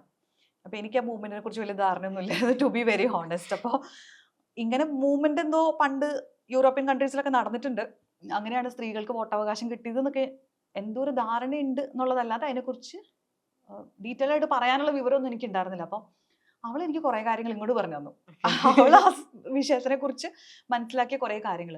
എന്നിട്ട് അവൾ പറഞ്ഞൊരു കാര്യമാണ്, അന്ന് എവ്രിബഡി എന്ന് പറയുമ്പോൾ അതിനകത്ത് വുമൺ ഇൻക്ലൂഡഡ് അല്ലായിരുന്നു, അല്ലെങ്കിൽ സൊസൈറ്റി എന്ന് പറയുമ്പോൾ അതിനകത്ത് സ്ത്രീകളില്ല, പുരുഷന്മാരെ കുറിച്ചാണെന്ന് സൊസൈറ്റി എന്ന് പറഞ്ഞിരുന്നില്ല, അല്ലെങ്കിൽ എവ്രിബഡി എന്ന് പറയുന്ന കോൺസെപ്റ്റിനകത്ത് സ്ത്രീകൾ ഉണ്ടായിരുന്നില്ല അമ്മ എന്നൊക്കെ അവൾ എൻ്റെ അടുത്ത് ഭയങ്കര കൗതുകത്തിൽ പറഞ്ഞു. ഞാൻ പറഞ്ഞു ആണല്ലേ. സോ അപ്പോൾ ഇന്നത്തെ കുട്ടികൾ അത്രയും ഇൻഫോംഡ് ആയിട്ട് അല്ലെങ്കിൽ അതിനെക്കുറിച്ച് ക്യൂരിയസ് ആയിട്ട് പഠിച്ച് അതിന് താല്പര്യം കാണിക്കേണ്ടതെന്ന് കൂടെ പറയാൻ വേണ്ടിയിട്ട് പറഞ്ഞതാ. പക്ഷെ ഈ എവ്രിബഡി എന്ന് പറയുന്നത് പോലെ അതിനകത്ത് ഇൻക്ലൂഡഡ് അല്ലായിരുന്നു എന്ന് പറയുന്നത് പോലെ, സമൂഹം എന്ന് പറയുമ്പോൾ ഇത് പുരുഷന്മാരുടെ ഒരു സമൂഹവും അതിനകത്ത് ആ സിസ്റ്റത്തിനകത്ത് ജീവിച്ചു പോകുന്ന കുറച്ച് ആളുകൾ എന്നുള്ള തരത്തിൽ മാത്രമായിരുന്നു ഒരു കാലഘട്ടം വരെ സ്ത്രീകളുടെ ഒരു പ്ലേസ്മെന്റ് എന്ന് തോന്നുന്നു. അപ്പൊ അതുകൊണ്ട് നമുക്ക് പെർമിഷൻ ആവശ്യമായിരുന്നു, അല്ലെ? പെർമിഷൻ കിട്ടിയാലാണ് നമ്മൾ പുറത്തേക്ക് ഇറങ്ങുക, അല്ലെങ്കിൽ അടുക്കളയ്ക്ക് പുറത്ത് വന്ന ഒരാളെ കാണണം എന്നുണ്ടെങ്കിൽ നമുക്ക് പെർമിഷൻ ആവശ്യമായിരുന്നു. എല്ലാത്തിനും പെർമിഷൻ ഇപ്പൊ ആണെങ്കിലും വളരെ സ്വാഭാവികമായിട്ട് സംഭവം. ഇപ്പൊ നമ്മളൊരു ഇൻഡിവിജ്വൽ ആണ്, നമുക്ക് ഒരു വ്യക്തിക്ക് ആ വ്യക്തിയുടെ സ്വാതന്ത്ര്യം ഉണ്ട്, അല്ലെങ്കിൽ ഭരണഘടന അത് ഉറപ്പ് വരുത്തുന്നുണ്ട്, ഇങ്ങനത്തെ ലോകമാണെന്നൊക്കെ നമ്മൾ പറഞ്ഞാലും അറിയാതെ പലരും പറഞ്ഞു പോകുന്നൊരു കാര്യമാണ്, ഇതിനൊക്കെ ഞാൻ അവളെ അനുവദിക്കുന്നുണ്ട്, അല്ലേ? അവളുടെ ഫ്രണ്ട്സിന്റെ കൂടെ കറങ്ങാൻ പോകാൻ സമ്മതിക്കുന്നുണ്ട്, ബാക്കിയുള്ള കാര്യത്തിനൊക്കെ ഞാൻ സമ്മതിക്കുന്നുണ്ട്. അപ്പൊ കല്യാണം ആലോചിക്കുമ്പോഴും കല്യാണം കഴിഞ്ഞ് പഠിക്കാൻ ഞങ്ങൾ വിടും, ഞങ്ങൾ വിടും. അതെ, അതെ, പെർമിഷൻ അതെ. അങ്ങനെ കൊടുക്കും. അതെ, എല്ലാത്തിനും ഞങ്ങൾ പെർമിഷൻ കൊടുക്കുന്ന വിശാല ഹൃദയരായിട്ടുള്ള ആൾക്കാരാണ് എന്ന് പറയാറുണ്ട്. പക്ഷെ ഇത് പറയുമ്പോൾ പോലും അവർ വളരെ ഞങ്ങൾ ഇത്രയും നല്ല ആളുകളാണല്ലോ എന്ന് വെച്ചാൽ വളരെ സ്വാഭാവികമായിട്ട് പറയുന്ന കേട്ടോ. അപ്പൊ നമുക്ക് പാവം തോന്നി ഇവർക്കിത് മനസ്സിലാവണില്ലല്ലേ, ശരിക്കും മനസ്സിലാവാണ്ട് പറയുന്ന ആൾക്കാരുണ്ട്. അതുപോലെ തന്നെ ഹൈലൈറ്റ് ചെയ്തിപ്പം ഞാനിപ്പോ ഒരു ടാറ്റോ ചെയ്തത് ഇത് ഞാൻ കല്യാണം കഴിഞ്ഞിട്ട് ചെയ്തതാണ്. ഞാൻ മൂക്ക് കുത്തിയത് കല്യാണം കഴിഞ്ഞ് ചെയ്ത കാര്യങ്ങൾ. അതായത് ഇതൊക്കെ എനിക്ക് ചെയ്യണം എന്ന് ആഗ്രഹം ഉണ്ടായിരുന്നിട്ട് പേരൻസ് വോണ്ട് ലെറ്റ്, അവർ സമ്മതിക്കില്ല. അവരന്ന് പറയുന്ന ഏറ്റവും വലിയ കാര്യം കല്യാണം കഴിഞ്ഞിട്ട് ഭർത്താവ് സമ്മതിക്കുകയാണെങ്കിൽ ചെയ്തോളൂ എന്ന് പറഞ്ഞു. ഞാൻ കല്യാണം കഴിഞ്ഞ ഉടനെ പിന്നെ ഭർത്താവിനെ സമ്മതിക്കേണ്ട കാര്യമൊന്നുമില്ലായിരുന്നു. Hello, I have to do this എന്ന് പറയാനുള്ള സ്പേസ് എനിക്ക് ആ റിലേഷനിലുണ്ടായിരുന്നു. അപ്പൊ അതുകൊണ്ട് ഞങ്ങൾ പോയി മൂക്കുത്തി ടാറ്റ് ചെയ്തു. അപ്പോഴും എൻ്റെ അമ്മ പറഞ്ഞ ഡയലോഗ് ഉണ്ട്, അവനാണ് നിന്നെ, അവൻ എന്തിനാ ഇതിലൊക്കെ സമ്മതിക്കുന്നത്, അവനാണ് നിന്നെ വഷളാക്കുന്നത്. ഞാൻ പറഞ്ഞു അമ്മ, ഇറ്റ്സ് മൈ ബോഡി, അപ്പൊ എനിക്കത് ചെയ്യാനുള്ള റൈറ്റ് ഇല്ലേ. ഇൻഫോം ചെയ്യൽ is different, permission is different. ഇതിപ്പോ എന്റെ പാർട്ട്ണറാണ്, എടോ ഞാൻ ഇങ്ങനെ ഒരു പരിപാടി ചെയ്യാൻ പോവാണ്, പിന്നെ അഭിപ്രായം ചോദിക്കാം, ഇതെനിക്ക് ചേരുമെന്ന് തോന്നുന്നുണ്ടോ, ഇതെന്താണ്, നമുക്ക് അതിനെ കുറിച്ച് ഡിസ്കസ് ചെയ്യാം, that is all okay. Inform ചെയ്യലും പെർമിഷൻ കൊടുക്കലും രണ്ടും രണ്ടാണ്. ഇതിപ്പം പാർട്ട്നേഴ്സിന്റെ കാര്യം മാത്രമല്ല, പേരൻസിന്റെ കാര്യം. ഇപ്പം പേരൻസ് പറയുന്ന ആൾക്കാരുണ്ട്, എന്ത് പറഞ്ഞാലും അവർക്ക് കുഴപ്പമില്ലാത്ത കാര്യമായാലും ഇത് ചെയ്തോട്ടെ അമ്മ ഞാൻ ഇന്ന് പുറത്ത് പൊക്കോട്ടെ എന്ന് ചോദിച്ചു കഴിഞ്ഞാൽ നോ പറയാൻ വേണ്ടിട്ട് മാത്രം നിൽക്കുന്ന അമ്മമാരും അച്ഛന്മാരുണ്ട്. അതെ, അതെ. ആ ഒരു പാരന്റിങ് സ്റ്റൈൽ, നോ പറയാൻ വേണ്ടിട്ട് പെർമിഷൻ അവിടുന്ന് തുടങ്ങുന്നതാണല്ലോ ഈ പെർമിഷൻ എന്ന് പറയുന്നത്. അപ്പൊ അത് ബ്രേക്ക് ചെയ്യാൻ വേണ്ടിയിട്ട് പെർമിഷൻ എന്നുള്ളത് മാറ്റി ഒരു ഇൻഫോമിങ് അപ്രോച്ച് എടുത്തപ്പോഴാണ് ഞാൻ ഓരോ കാര്യങ്ങൾ ചെയ്യാൻ തുടങ്ങിയത് തന്നെ.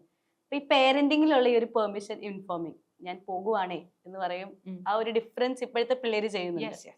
സോ പേരന്റിങ്ങില് ഇൻഫോമിങ് ആൻഡ് പെർമിഷൻ, ആ ഒരു ബാലൻസ്. അതായത് ഈ പേരന്റിംഗ് എന്ന് പറയുന്ന പരിപാടി നമ്മൾ നിർത്തേണ്ട ഒരു സമയമുണ്ട്. അപ്പൊ നമ്മൾ പണ്ടുള്ളവർ പറയില്ലേ, തന്നോളായ താനെന്ന് വിളിക്കണം എന്ന് പറയുന്നത്, അത് താനെന്ന് വിളിക്കുക എന്നുള്ളത് മാത്രമല്ല, അതുപോലെ വേറെ ഇൻഡിവിജ്വൽ ആയിട്ട് ട്രീറ്റ് ചെയ്യുക എന്ന് പറയുന്ന ഒരു സാധനമുണ്ട്. പക്ഷെ പൊതുവെ നമ്മുടെ നാട്ടിലെ പേരൻസിന് ആ ഒരു ലൈൻ അറിയില്ല. അവരിപ്പോൾ മക്കൾ 30 വയസ്സായാലും 40 വയസ്സായാലും കൊച്ചിലെ എങ്ങനെയായിരുന്നു അതേപോലെ വളർത്തിക്കൊണ്ടേയിരിക്കും. അപ്പോൾ പറയുമ്പോൾ ഇത് സ്നേഹമാണെന്നാണ് പറയുന്നത്. അപ്പോൾ ഈ അടുത്ത കാലത്ത് ഒരു മദർ പറയായിരുന്നു, മകൾക്ക് കല്യാണ പ്രായമായി, അപ്പോൾ പുള്ളിക്കാരി ഒരാളെ കണ്ടുപിടിച്ചു. അപ്പോൾ ഇവർക്കത് ഒരു തരത്തിൽ അവർക്ക് അക്സെപ്റ്റബിൾ അല്ല. അപ്പോൾ ഈ അമ്മേൻ്റെ അടുത്ത് പറഞ്ഞു, ഐ ഡോണ്ട് തിങ്ക് അവൾക്ക് നല്ലൊരാളെ കണ്ടുപിടിക്കാൻ പറ്റുമെന്ന് എനിക്ക് തോന്നുന്നില്ല, അവൾ കണ്ടുപിടിച്ച ആൾ റൈറ്റ് ചോയ്സ് ആണെന്ന് തോന്നുന്നില്ല. അപ്പം ഞാൻ അമ്മയുടെ അടുത്ത് ചോദിച്ചു, എന്താ അങ്ങനെ തോന്നാൻ കാര്യം ചോദിച്ചു കഴിഞ്ഞപ്പോൾ അവൾക്ക് അങ്ങനെ ഒരു ഡിസിഷൻ എടുക്കാനുള്ളൊരു കഴിവൊന്നും ഇല്ല എന്ന് പറഞ്ഞു. അപ്പോൾ എനിക്ക് ചോദിക്കണം എന്നുണ്ടായിരുന്നു, അവർക്ക് ഡിസിഷൻ എടുക്കാനുള്ള ഒരു കഴിവ് ഈ പ്രായമായിട്ട് ഇല്ല എന്നുണ്ടെങ്കിൽ അതൊരു പേരന്റിങ് ഫെയിലിയർ അല്ലേ. നമ്മൾ ഇപ്പം എൻ്റെ കുട്ടിക്ക് ഒറ്റയ്ക്ക് അങ്ങോട്ടേക്ക് പോകാൻ അറിയില്ല, അതുകൊണ്ട് എനിക്ക് ഒറ്റയ്ക്ക് വിടാൻ പറ്റില്ല എന്ന് പറയുമ്പോൾ, ഒറ്റയ്ക്ക് വിടാൻ ഇത്രയും വർഷം വളർത്തിയിട്ട് നിങ്ങൾ എന്തുകൊണ്ട് എക്യുപ്പൈ ചെയ്യിപ്പിച്ചില്ല എന്നുള്ളതൊരു ക്വസ്റ്റ്യൻ ആണ്. അപ്പൊ നമ്മൾ എല്ലാ കാലത്തും കൂടെ ഉണ്ടാവില്ല. അച്ഛനും അമ്മയും ഈ മക്കളുടെ ജീവിതാവസാനം വരെ അങ്ങനെയല്ലല്ലോ, നമ്മുടെ ഒരു ജനറേഷൻസ് അങ്ങനെയല്ലല്ലോ പോകുന്നത്.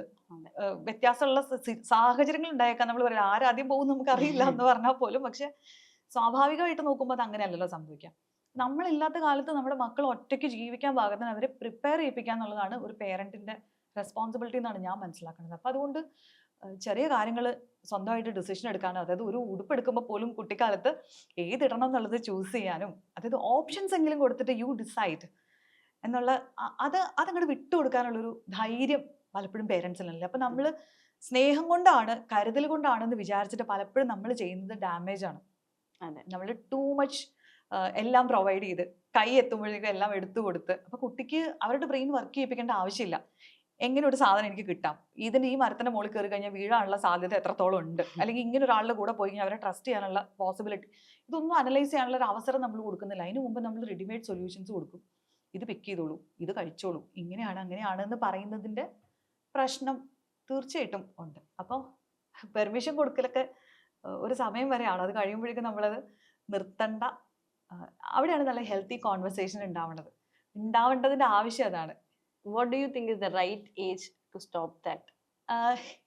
ഇപ്പൊ ഒരു തരത്തിൽ പറഞ്ഞാൽ നമുക്ക് പ്രായപൂർത്തിയാവുമ്പോൾ എന്ന് പറയാം. പക്ഷെ ഇത് ഗ്രാജുവലി നമ്മൾ കുറച്ച് കൊണ്ടുവരുന്നൊരു പ്രോസസ് ആണല്ലോ. അതായത് നമ്മൾ ഈ പക്ഷികളെയൊക്കെ കണ്ടില്ലേ, അത് കൂട്ടിന്ന് പുറത്താക്കി ഒരു സുപ്രഭാതത്തിൽ അവർ പറക്കാൻ തുടങ്ങും. അതുപോലെ ഈ കൈ അയച്ച് ഇടയ്ക്കൊന്ന് പിടിച്ച് ഇനി ധൈര്യമായിട്ട് പൊയ്ക്കോളൂ, you can always come back, ഞങ്ങൾ ഇവിടെ ഉണ്ട്, നീ അവിടെ പോയിട്ട് എന്തായിട്ട് വന്നാലും ഞങ്ങൾ ഹോൾഡ് ചെയ്യാൻ ഞങ്ങൾ ഇവിടെ ഉണ്ട് എന്നൊരു ഉറപ്പ് കൊടുത്ത് പറഞ്ഞു വിടുക എന്നുള്ളത് വെരി ഇമ്പോർട്ടൻ്റ്. അത് ഓരോ കുട്ടികളും ഇത് ഓരോ സമയത്തായിരിക്കും അവർ പ്രിപ്പയർ ആവുന്നത്. അപ്പം നമ്മളിത് ഒബ്സർവ് ചെയ്ത് കഴിഞ്ഞാൽ അവിടെയാണ് നമ്മൾ നമ്മുടെ കുട്ടികളെ ട്രസ്റ്റ് ചെയ്യേണ്ടത്. അവരെ നമ്മൾ പ്രിപ്പയർ ചെയ്യിപ്പിക്കേണ്ടത് ഈ ഒറ്റയ്ക്ക് നടക്കാനും ഒറ്റയ്ക്ക് തീരുമാനങ്ങൾ എടുക്കാനുമാണ്. അപ്പോൾ ഇടയ്ക്ക് ഇതുപോലെ ഒന്ന് പണ്ടൊക്കെ നമ്മൾ എങ്ങനെയല്ലോ കടയിൽ പറഞ്ഞു വിടും, ഇത്ര പൈസ തന്നിട്ട് ഒന്ന് തന്നെ പോയി മേടിച്ചിട്ട് വരും. അപ്പോൾ അവർ നോക്കും ഇത് ക്യാപ്പബിൾ ആവണ്ടോന്ന്. പിന്നെ ആയി കഴിയുമ്പോഴേക്കും ഇത്ര നോട്ടൊന്നും ഉണ്ടാവില്ല, പോയിട്ട് വരും. അത് സ്വാഭാവികമായിട്ടുള്ളൊരു പരുവപ്പെടലാണ്. അതപ്പോൾ നമുക്ക് മനസ്സിലാക്കണം, നമ്മളവരെ ഒബ്സർവ് ചെയ്യണം, നമ്മളവരിൽ വിശ്വാസം കാണിക്കണം, ആൻഡ് അവരുടെ തീരുമാനങ്ങൾ നമ്മൾ റെസ്പെക്ട് ചെയ്യണം. That is also very important. കാര്യം അവർ കുഞ്ഞിലെ മിസ്റ്റേക്സ് ഉണ്ടാക്കും. മിസ്റ്റേക്സ് ഉണ്ടാക്കി മാത്രമാണ് മനുഷ്യർ പഠിക്കുക. ഈ മിസ്റ്റേക്ക് ഉണ്ടാകുന്ന സമയത്ത് നമ്മൾ വരുത്തുന്ന വലിയൊരു ഒരു മിസ്റ്റേക്കാണ് നമ്മൾ ഇതിനെ ഓവറായിട്ട് ക്രിട്ടിസൈസ് ചെയ്യും. നീ അത് ചെയ്യുമ്പോഴേ എനിക്ക് അറിയാറുണ്ട് ഇത് ഇങ്ങനെ ആക്കുന്ന, ഇങ്ങോട്ട് കാണിക്കുക, ഞാൻ പറഞ്ഞുതരാം, ഞാൻ ചെയ്തുതരാം, നിനക്ക് ഒന്നും അറിയില്ല, നീ എന്ത് ചെയ്താലും ശരിയാവില്ല. ഇങ്ങനെ കോൺസ്റ്റന്റ് ആയിട്ട് കേട്ട് വളർന്നുള്ള കുട്ടികൾക്കുണ്ടല്ലോ, നാളെ അവർക്ക് ഒരു ഫുഡ് പോലും കഴിക്കുന്ന നേരത്തെ എന്ത് പറയണമെന്ന് അറിയില്ല, അല്ലെങ്കിൽ എന്ത് ഓർഡർ ചെയ്യണമെന്ന് അറിയില്ല. കാരണം അവർക്ക് അപ്പോഴും ആ കോൺസ്റ്റന്റ്ലി സെൽഫ് ഡൗട്ട് ഉണ്ടായിരിക്കും. ഞാൻ പറഞ്ഞാൽ തെറ്റിപ്പോവോ, ഞാൻ എടുത്ത ഡിസിഷൻ മോശമാവോ. അപ്പോൾ ദിസ് ഇസ് വെയർ പേരന്റിങ് നമ്മുടെ അഡൽട്ട് ലൈഫിൽ എങ്ങനെയൊക്കെ റിഫ്ലക്ട് ചെയ്യേണ്ടതെന്നുള്ളത് നമുക്ക് മനസ്സിലാവില്ല. ഇത് ഭാവിയിൽ നമ്മുടെ പാർട്ട്ണറും നമ്മുടെ മക്കളും ഒക്കെ ആയിരിക്കും ഇത് സഫർ ചെയ്യുന്നത്, ഇതിന്റെ കോൺസിക്വൻസസ്. അപ്പോൾ പേരന്റിംഗ് എന്ന് പറയുന്നത് ലോങ് ടൈം ഇമ്പാക്റ്റ് ഉള്ള ഒരു കാര്യമാണ്. പേരന്റിംഗ് എന്ന് നമ്മൾ പറയുമ്പം എപ്പോഴും കിഡ്സ്, ജനിച്ച പിള്ളേര് ആ ഒരു ഡെലിവറി കഴിഞ്ഞ് കുട്ടിയെ വളർത്തുന്ന ഒരു പ്രോസസ്സാണ് എല്ലാവരും വിചാരിക്കുന്നത്. അത് കഴിഞ്ഞിട്ടും ഒരു ഇൻഫ്ലുവൻസ് ഉണ്ട്. ഇപ്പം പറഞ്ഞ പോലെ ലോങ് ടേം ആണ്. അഡോലസെന്റ് കഴിഞ്ഞ് ടീനേജിലേക്ക് വരുന്നു. അത് കഴിഞ്ഞ് 15ഉം 18ഉം വയസ്സായി പ്രായപൂർത്തിയായവരിൽ വരുന്ന മാറ്റങ്ങൾ, അതിൽ വരുന്ന പാരന്റിങ് സ്റ്റൈൽ മാറ്റങ്ങൾ. ഇതും കഴിഞ്ഞ് 20ഉം 30ഉം വയസ്സുള്ളവർക്ക് ഇപ്പോഴും ഷർട്ട് എടുത്ത് കയ്യിൽ കൊടുക്കുന്ന അങ്ങനത്തെ ചെയ്യുന്ന അതിൽ വരുന്ന ഒരു പാരന്റിങ്. അപ്പം ആ ഒരു ഏജ് അനുസരിച്ച് കുട്ടിയെ വളരുന്നതനുസരിച്ചിട്ട് മുതിർന്നവരിൽ ചെയ്യേണ്ട ഒരു പാരന്റിങ്, ഒരു സമയത്ത് നമ്മൾ അവർക്ക് കൊടുക്കേണ്ട സപ്പോർട്ട്, അതായത് ഇപ്പോൾ തീരെ ഒരു ടോഡ്ലർ ഫേസിൽ നമ്മൾ ഏറ്റവും കൂടുതൽ ഫോക്കസ് ചെയ്യുന്നത് അവരെ ഈ ലോകം പരിചയപ്പെടുത്തുക എന്നുള്ളത്, അവരുടെ ഇമോഷൻസ് റെഗുലേറ്റ് ചെയ്യാൻ അവരെ പഠിപ്പിക്കുക എന്നുള്ളത്, അല്ലെങ്കിൽ അവരുടെ പ്രാഥമിക കാര്യങ്ങൾ അവരെ ചെയ്യാൻ പ്രാപ്തരാക്കുക എന്നുള്ളതൊക്കെയാണ് ആ സമയത്ത് പേരന്റിന്റെ ഏറ്റവും പ്രധാനപ്പെട്ട റെസ്പോൺസിബിലിറ്റി. ഇപ്പൊ 6ാം മാസത്തിൽ അവർ ഇപ്പം വീൻ ചെയ്ത് തുടങ്ങുന്ന സമയം തൊട്ട് അവർക്ക് ഫുഡ് കഴിക്കാൻ പഠിപ്പിക്കുക എന്നുള്ളത്, അല്ലെ, അല്ലെങ്കിൽ അവർക്ക് ഇപ്പൊ ടോയ്ലറ്റ് ട്രെയിനിങ് കൊടുക്കുക എന്നൊക്കെ പറയുന്നതൊക്കെ വളരെ പ്രധാനപ്പെട്ട കാര്യങ്ങളാണ്. അതുപോലെ കമ്മ്യൂണിക്കേറ്റ് ചെയ്യാൻ പഠിപ്പിക്കുക എന്നുള്ളത്, ഭാഷ പഠിപ്പിക്കുക എന്നുള്ളത്, മറ്റൊരാളുടെ ഇമോഷൻ കണ്ടു കഴിഞ്ഞാൽ അത് മനസ്സിലാക്കാൻ പഠിപ്പിക്കുക എന്നുള്ളത്, ഇങ്ങനെ സോ മെനി തിങ്സ് ആണ് ആ ഒരു ഏജിൽ പേരന്റിന്റെ റെസ്പോൺസിബിലിറ്റിയിൽ വരുന്നത്. അപ്പൊ നമ്മൾ വിചാരിക്കും പിന്നെ അങ്ങോട്ട് വളർന്നോളും. അപ്പൊ പലപ്പോഴും അങ്ങനെ ഒരു ധാരണയുണ്ട്, മക്കൾ ഇത്രയായല്ലേ ഇനിയിപ്പം അങ്ങോട്ട് വളർന്നോളും എന്നുള്ള. അങ്ങനെയല്ല, നമ്മുടെ റോൾസ് കോൺസ്റ്റന്റ് ആയിട്ട് പേരന്റിങ്ങിൽ മാറിക്കൊണ്ടിരിക്കുന്നുണ്ട്. അപ്പോൾ ഇവർ സ്കൂളിൽ പോകുന്ന സമയമായി കഴിയുമ്പോഴേക്കും അതുവരെ നമ്മൾ മാത്രം എന്ന് പറഞ്ഞിട്ട് ഒട്ടി നടന്ന കുട്ടികളായിരിക്കും. അന്ന് അവരുടെ ഫുള്ള് ലോകം എന്ന് പറയുന്നത് അമ്മ അല്ലെങ്കിൽ അച്ഛൻ, എൻ്റെ വീട് എന്നുള്ളതിൽ നിന്ന് അവർ സോഷ്യലൈസ് ചെയ്യാൻ തുടങ്ങണം. അവർക്ക് അവരുടേതായിട്ടുള്ള കൂട്ടുകാര്, പിന്നെ പറയാം അമ്മ പറഞ്ഞല്ല എൻ്റെ ടീച്ചർ പറഞ്ഞതാണ് ശരി എന്ന് പറയുന്ന ഫേസിലേക്ക് അവർ ഷിഫ്റ്റ് ചെയ്യുന്നുണ്ട്. അതെ. അപ്പൊ ഈ സൊസൈറ്റിയിൽ എങ്ങനെയാണ് അവന്റെ പ്ലേസ്മെന്റ് അല്ലെങ്കിൽ അവളുടെ പ്ലേസ്മെന്റ് എന്താണ് ഈ സൊസൈറ്റിയിൽ, എങ്ങനെയാണ് നമ്മൾ സൊസൈറ്റിയുമായിട്ട് ഇടപെടേണ്ടത്, ഇങ്ങനെയുള്ള കുറെ കാര്യങ്ങൾ പഠിപ്പിക്കുക. അവിടെയും നമ്മുടെ പേരൻസിന്റെ റോള് ചേഞ്ച് ചെയ്യുന്നുണ്ട്. അപ്പൊ അങ്ങനെ ഗ്രാജുവലി പിന്നെ നമ്മൾ സ്വാഭാവികമായിട്ട് ഇതിന്റെ കൂടെ നമ്മൾ തുടക്കത്തിൽ തൊട്ട് കമ്മ്യൂണിക്കേറ്റ് ചെയ്ത് തുടങ്ങുന്ന ആ പ്രായം തൊട്ട് നമ്മൾ പഠിപ്പിക്കുന്നവരാണ് സെക്സ് എഡ്യൂക്കേഷൻ. അവരുടെ ശരീരത്തിനെ കുറിച്ചും അവരുടെ ബൗണ്ടറീസിനെ കുറിച്ചും ചുറ്റുമുള്ളവരെ കുറിച്ചും ഒക്കെ ബോധ്യമുള്ളവരായിട്ട് വളർത്തിക്കൊണ്ടുവരാം. ഇതൊക്കെ ഓരോ പ്രായത്തിൽ ഇത് ഓരോ പോലെയാണ് നമ്മൾ ഇതിനെ ചെയ്യേണ്ടത്. അപ്പൊ നമ്മൾ 2 വയസ്സിൽ നമ്മൾ ചിലപ്പോൾ വാരി കൊടുക്കുമായിരിക്കും, പക്ഷെ നമ്മൾ 5 വയസ്സിലും 6 വയസ്സിലും 20, 30 വയസ്സിലും ഒക്കെ നമ്മൾ അത് സ്നേഹം കൊണ്ട് ഇടയ്ക്ക് ഒരു ഉരുള കൊടുക്കുന്ന പോലെ അല്ല, വാരി കൊടുത്താലേ എൻ്റെ കുട്ടിക്ക് കഴിക്കാൻ അറിയുള്ളൂ, നന്നായിട്ട് മിക്സ് ചെയ്ത് കഴിക്കാൻ എൻ്റെ കുട്ടിക്ക് അറിയില്ല എന്ന് പറയുന്ന തരത്തിലേക്ക് അത് പോകുമ്പോഴാണ് അവിടെ പ്രശ്നം ഉണ്ടാവുന്നത്. അപ്പോൾ ഒരു ടീനേജറിന്റെ പേരന്റ് ആവുന്ന സമയത്ത് നമ്മൾ സ്വാഭാവികമായിട്ട് മനസ്സിലാക്കേണ്ട കുറേ കാര്യങ്ങളുണ്ട്. അവിടെ അവരുടെ ശരീരത്തിൽ ഉണ്ടാവുന്ന കുറേ വ്യത്യാസങ്ങളുണ്ട്. അവർ തന്നെ അത് ഫിഗർ ഔട്ട് ചെയ്യാൻ ബുദ്ധിമുട്ടിക്കൊണ്ടിരിക്കുന്ന ഒരു ഫേസിലാണ്. അപ്പോൾ ഇതൊക്കെ അങ്ങോട്ട് മനസ്സിലാക്കിക്കോളും എന്ന് വിചാരിക്കാതെ അവർക്ക് ആ സമയത്ത് അവർക്ക് വേണ്ടത് അവർക്ക് സംസാരിക്കാൻ പറ്റുന്ന സേഫ് സ്പേസിലുള്ള ഒരു ആളെ ആയിരിക്കും വേണ്ടത്. അപ്പോൾ അവർക്ക് അവരുടെ കാര്യങ്ങൾ വളരെ കാര്യമായിട്ട് വന്ന് സംസാരിക്കുന്നത്. അപ്പോൾ സ്കൂളിലുള്ള ഒരു കാര്യം വീട്ടിൽ വന്ന് പറഞ്ഞാൽ അമ്മ എന്നെ ജഡ്ജ് ചെയ്യൂല എന്ന് ഉറപ്പുള്ളൊരു സ്പേസ് കൊടുക്കുക എന്നുള്ളത് ആ സമയത്ത് വളരെ ഇമ്പോർട്ടൻ്റ് ആണ്. അപ്പോൾ ഒരു ടീനേജറിന്റെ പേരന്റ് എന്ന് പറയുമ്പോൾ ഏറ്റവും ക്രൂഷ്യൽ ആയിട്ടുള്ള കാര്യമാണ്. ആ പ്രായത്തിൽ പൊതുവെ കുറച്ച് ഇമ്പൾസീവ് ആയിട്ടുള്ള ഒരു ടൈമാണ്. അപ്പോൾ ആ ഇമ്പൾസിവിറ്റി എന്തുകൊണ്ടാണ്, അവരുടെ ആ മാറ്റങ്ങളോട് അവരെങ്ങനെയാണ് അഡാപ്റ്റ് ചെയ്യുന്നത്, അവർ സൊസൈറ്റിയോട് എങ്ങനെയാണ് ഇൻട്രാക്ട് ചെയ്യുന്നത്, അവർ സൊസൈറ്റീനെ എങ്ങനെയാണ് കാണുന്നത്. ഇപ്പൊ പല കുട്ടികളും ഈ ആൻറ്റി സോഷ്യൽ ബിഹേവിയേഴ്സ് ഒക്കെ കാണിക്കുന്ന ആളുകളുണ്ട്.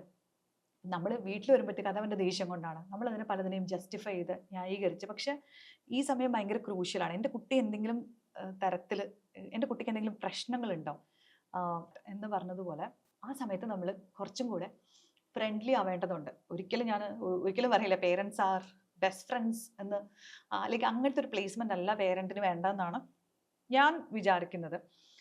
അല്ലെങ്കിൽ ഞാൻ അതാണ് എപ്പോഴും അഡ്വക്കേറ്റ് ചെയ്യാറുള്ളൊരു കാര്യം. ഞാൻ എൻ്റെ മക്കളുടെ ബെസ്റ്റ് ഫ്രണ്ട് അല്ല, ഞാൻ അവരുടെ പേരൻ്റാണ്. ശരിക്കും അമ്മ തന്നെയാണ്. അപ്പോൾ അമ്മയുടേതായിട്ടുള്ള ബൗണ്ടറീസ് ഉണ്ട്. ആൻഡ് ഒരു ഫ്രണ്ടിന്റെ റോളിലേക്ക്, അല്ലെങ്കിൽ വളരെ ഫ്രണ്ട്ലി ആയിട്ടുള്ള അപ്രോച്ചസ് ആണ് എല്ലാ കാര്യങ്ങളിലും ഉള്ളത്. പക്ഷെ ഐ ജെനുവിൻലി നോ ഞാനല്ല അവളുടെ ബെസ്റ്റ് ഫ്രണ്ട് എന്നുള്ളത്. കാരണം അവർക്ക് ചില കാര്യങ്ങൾ അവർക്ക് അവരുടെ ഫ്രണ്ട്സിനോടേ പറയാൻ പറ്റുള്ളൂ. ആൻഡ് അതും നമ്മൾ ഓക്കെ ആയിരിക്കണം, അല്ലെ? അതെന്താ ഫ്രണ്ട്സിനോട് മാത്രം പറയണത്? അതങ്ങനെ നമുക്ക് പറയാൻ പറ്റുമായിരുന്നോ? ഇല്ല, അല്ലേ? നമ്മുടെ ചില വളരെ പ്രൈവറ്റ് ആയിട്ടുള്ള ചില തോട്ട്സ്, ചില ചിന്തകൾ, ചില ക്യൂരിയോസിറ്റീസ് നമുക്കത് ചിലപ്പോൾ നമ്മുടെ ഏജ് ഗ്രൂപ്പിലുള്ള ഒരാളോടെ കമ്മ്യൂണിക്കേറ്റ് ചെയ്യാൻ പറ്റുള്ളൂ. അപ്പോൾ അതുകൊണ്ട് ബെസ്റ്റ് ഫ്രണ്ട് ആവണമെന്ന് വാശി പിടിക്കാത്തൊരു സ്പേസിലേക്ക് മൂവ് ചെയ്യുക എന്നുള്ളതും, പിന്നെ പതുക്കെ അവർ കുറച്ചും കൂടെ വലുതാവുന്ന സമയത്തേക്ക് ആ ഇടപെടലുകൾ കുറച്ചുകൊണ്ട് ആ ഒരു സപ്പോർട്ട് സിസ്റ്റമായിട്ട് നിൽക്കുക എന്ന് പറയുന്ന ഒരു ട്രാൻസിഷൻ ഭയങ്കര ഇമ്പോർട്ടൻ്റ് ആണ്. ഇപ്പൊ നമ്മൾ ടീനേജർ അഡൾട്ട് ഏജ് വരെ പറഞ്ഞു, അതും കഴിഞ്ഞുള്ളൊരു ഏജ് ഉണ്ട്. മക്കള് എൻ്റെ മോൻ എത്ര വയസ്സായാലും 30 വയസ്സായാലും എൻ്റെ മോനാണല്ലോ. ആ കുഞ്ഞിലെ നോക്കുന്ന അതേ രീതിയിൽ നോക്കുന്ന അമ്മമാരുണ്ട്. പക്ഷെ ദാറ്റ് ലീഡ്സ് ടു വേറൊരു ക്വസ്റ്റ്യൻ ഇസ്, അവന് നോക്കുന്ന പെൺകുട്ടി, ഭാര്യ, പാർട്ട്ണർ അമ്മ നോക്കുന്ന പോലെ എന്നെ നോക്കുന്നില്ല. അല്ലെങ്കിൽ നേരെ ഓപ്പോസിറ്റ്, അച്ഛന്റെ പൊന്നുമോളാണ്, ഞാൻ അവളെ അടിച്ചിട്ടില്ല, അവളെ വഴക്ക് പറഞ്ഞിട്ടില്ല, അവളുടെ വാശികൾക്ക് കൂട്ടു നിൽക്കുന്ന അച്ഛന്മാര് നോക്കുന്ന പോലെ എൻ്റെ ഭർത്താവിനെ നോക്കുന്നില്ല എന്നുള്ളൊരു സ്റ്റേജിലേക്ക് എത്തും. So how does that reflect parenting? അങ്ങനെ ചോദിച്ചാല് കുറെ പേർക്ക് ആ ഒരു എക്സ്പെക്ടേഷൻ, ഇത് രണ്ടു തരത്തിൽ സംഭവിക്കാം കേട്ടോ. ഇത് ഇവിടുന്ന് ഒന്നും കിട്ടിയിട്ടില്ല എന്നുണ്ടെങ്കിൽ ഇതെല്ലാം പാർട്ട്ണറിൽ നിന്ന് എക്സ്പെക്ട് ചെയ്യും. എനിക്കൊരു വാലിഡിറ്റിയും എൻ്റെ പേരൻസ് തന്നിട്ടില്ല, എനിക്കൊരു വാലിഡേഷനും എൻ്റെ പേരൻസ് തന്നിട്ടില്ല. എന്നെ കോൺസ്റ്റന്റ്ലി റിജക്ട് ചെയ്യായിരുന്നു. എനിക്കൊരു വിലയുണ്ടെന്ന് തോന്നിപ്പിച്ചിട്ടില്ല. എന്നെ എപ്പോഴും അബാൻഡൻ ചെയ്തിട്ട് പോവായിരുന്നു.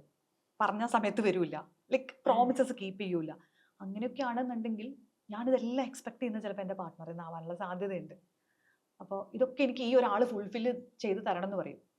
ആ ആളുടെ ചൈൽഡ്ഹുഡിൽ നിന്ന് ചിലപ്പം ഇങ്ങനെ ആയിരിക്കില്ല എക്സ്പീരിയൻസ്. ആ ആൾ ഇതൊക്കെ ഇനഫായിട്ട് കിട്ടി വളർന്നു വന്ന ഒരാളാണെന്നുണ്ടെങ്കിൽ പുള്ളിക്ക് ഇത് എന്താന്ന് പോലും ചിലപ്പോൾ മനസ്സിലായി എന്ന് വരില്ല. അപ്പോൾ ആൾ വിചാരിക്കും ഇവൾ എന്ത് ഏലിയൻ ലാംഗ്വേജാണ് സംസാരിക്കുന്നതെന്നായിരിക്കും പുള്ളിക്ക് തോന്നി. എപ്പോഴും അങ്ങനെ കൂടെ ഇരിക്കാൻ പറ്റുമോ, എപ്പോഴും ഇഷ്ടമാണെന്ന് പറഞ്ഞുകൊണ്ടിരിക്കാൻ പറ്റുമോ, എപ്പോഴും ഈ അഷുറൻസ് തരാൻ പറ്റുമോ, എപ്പോഴും വിളിക്കുമ്പോൾ എടുക്കാൻ പറ്റുമോ എന്നായിരിക്കും ചിലപ്പോൾ തോന്നുക.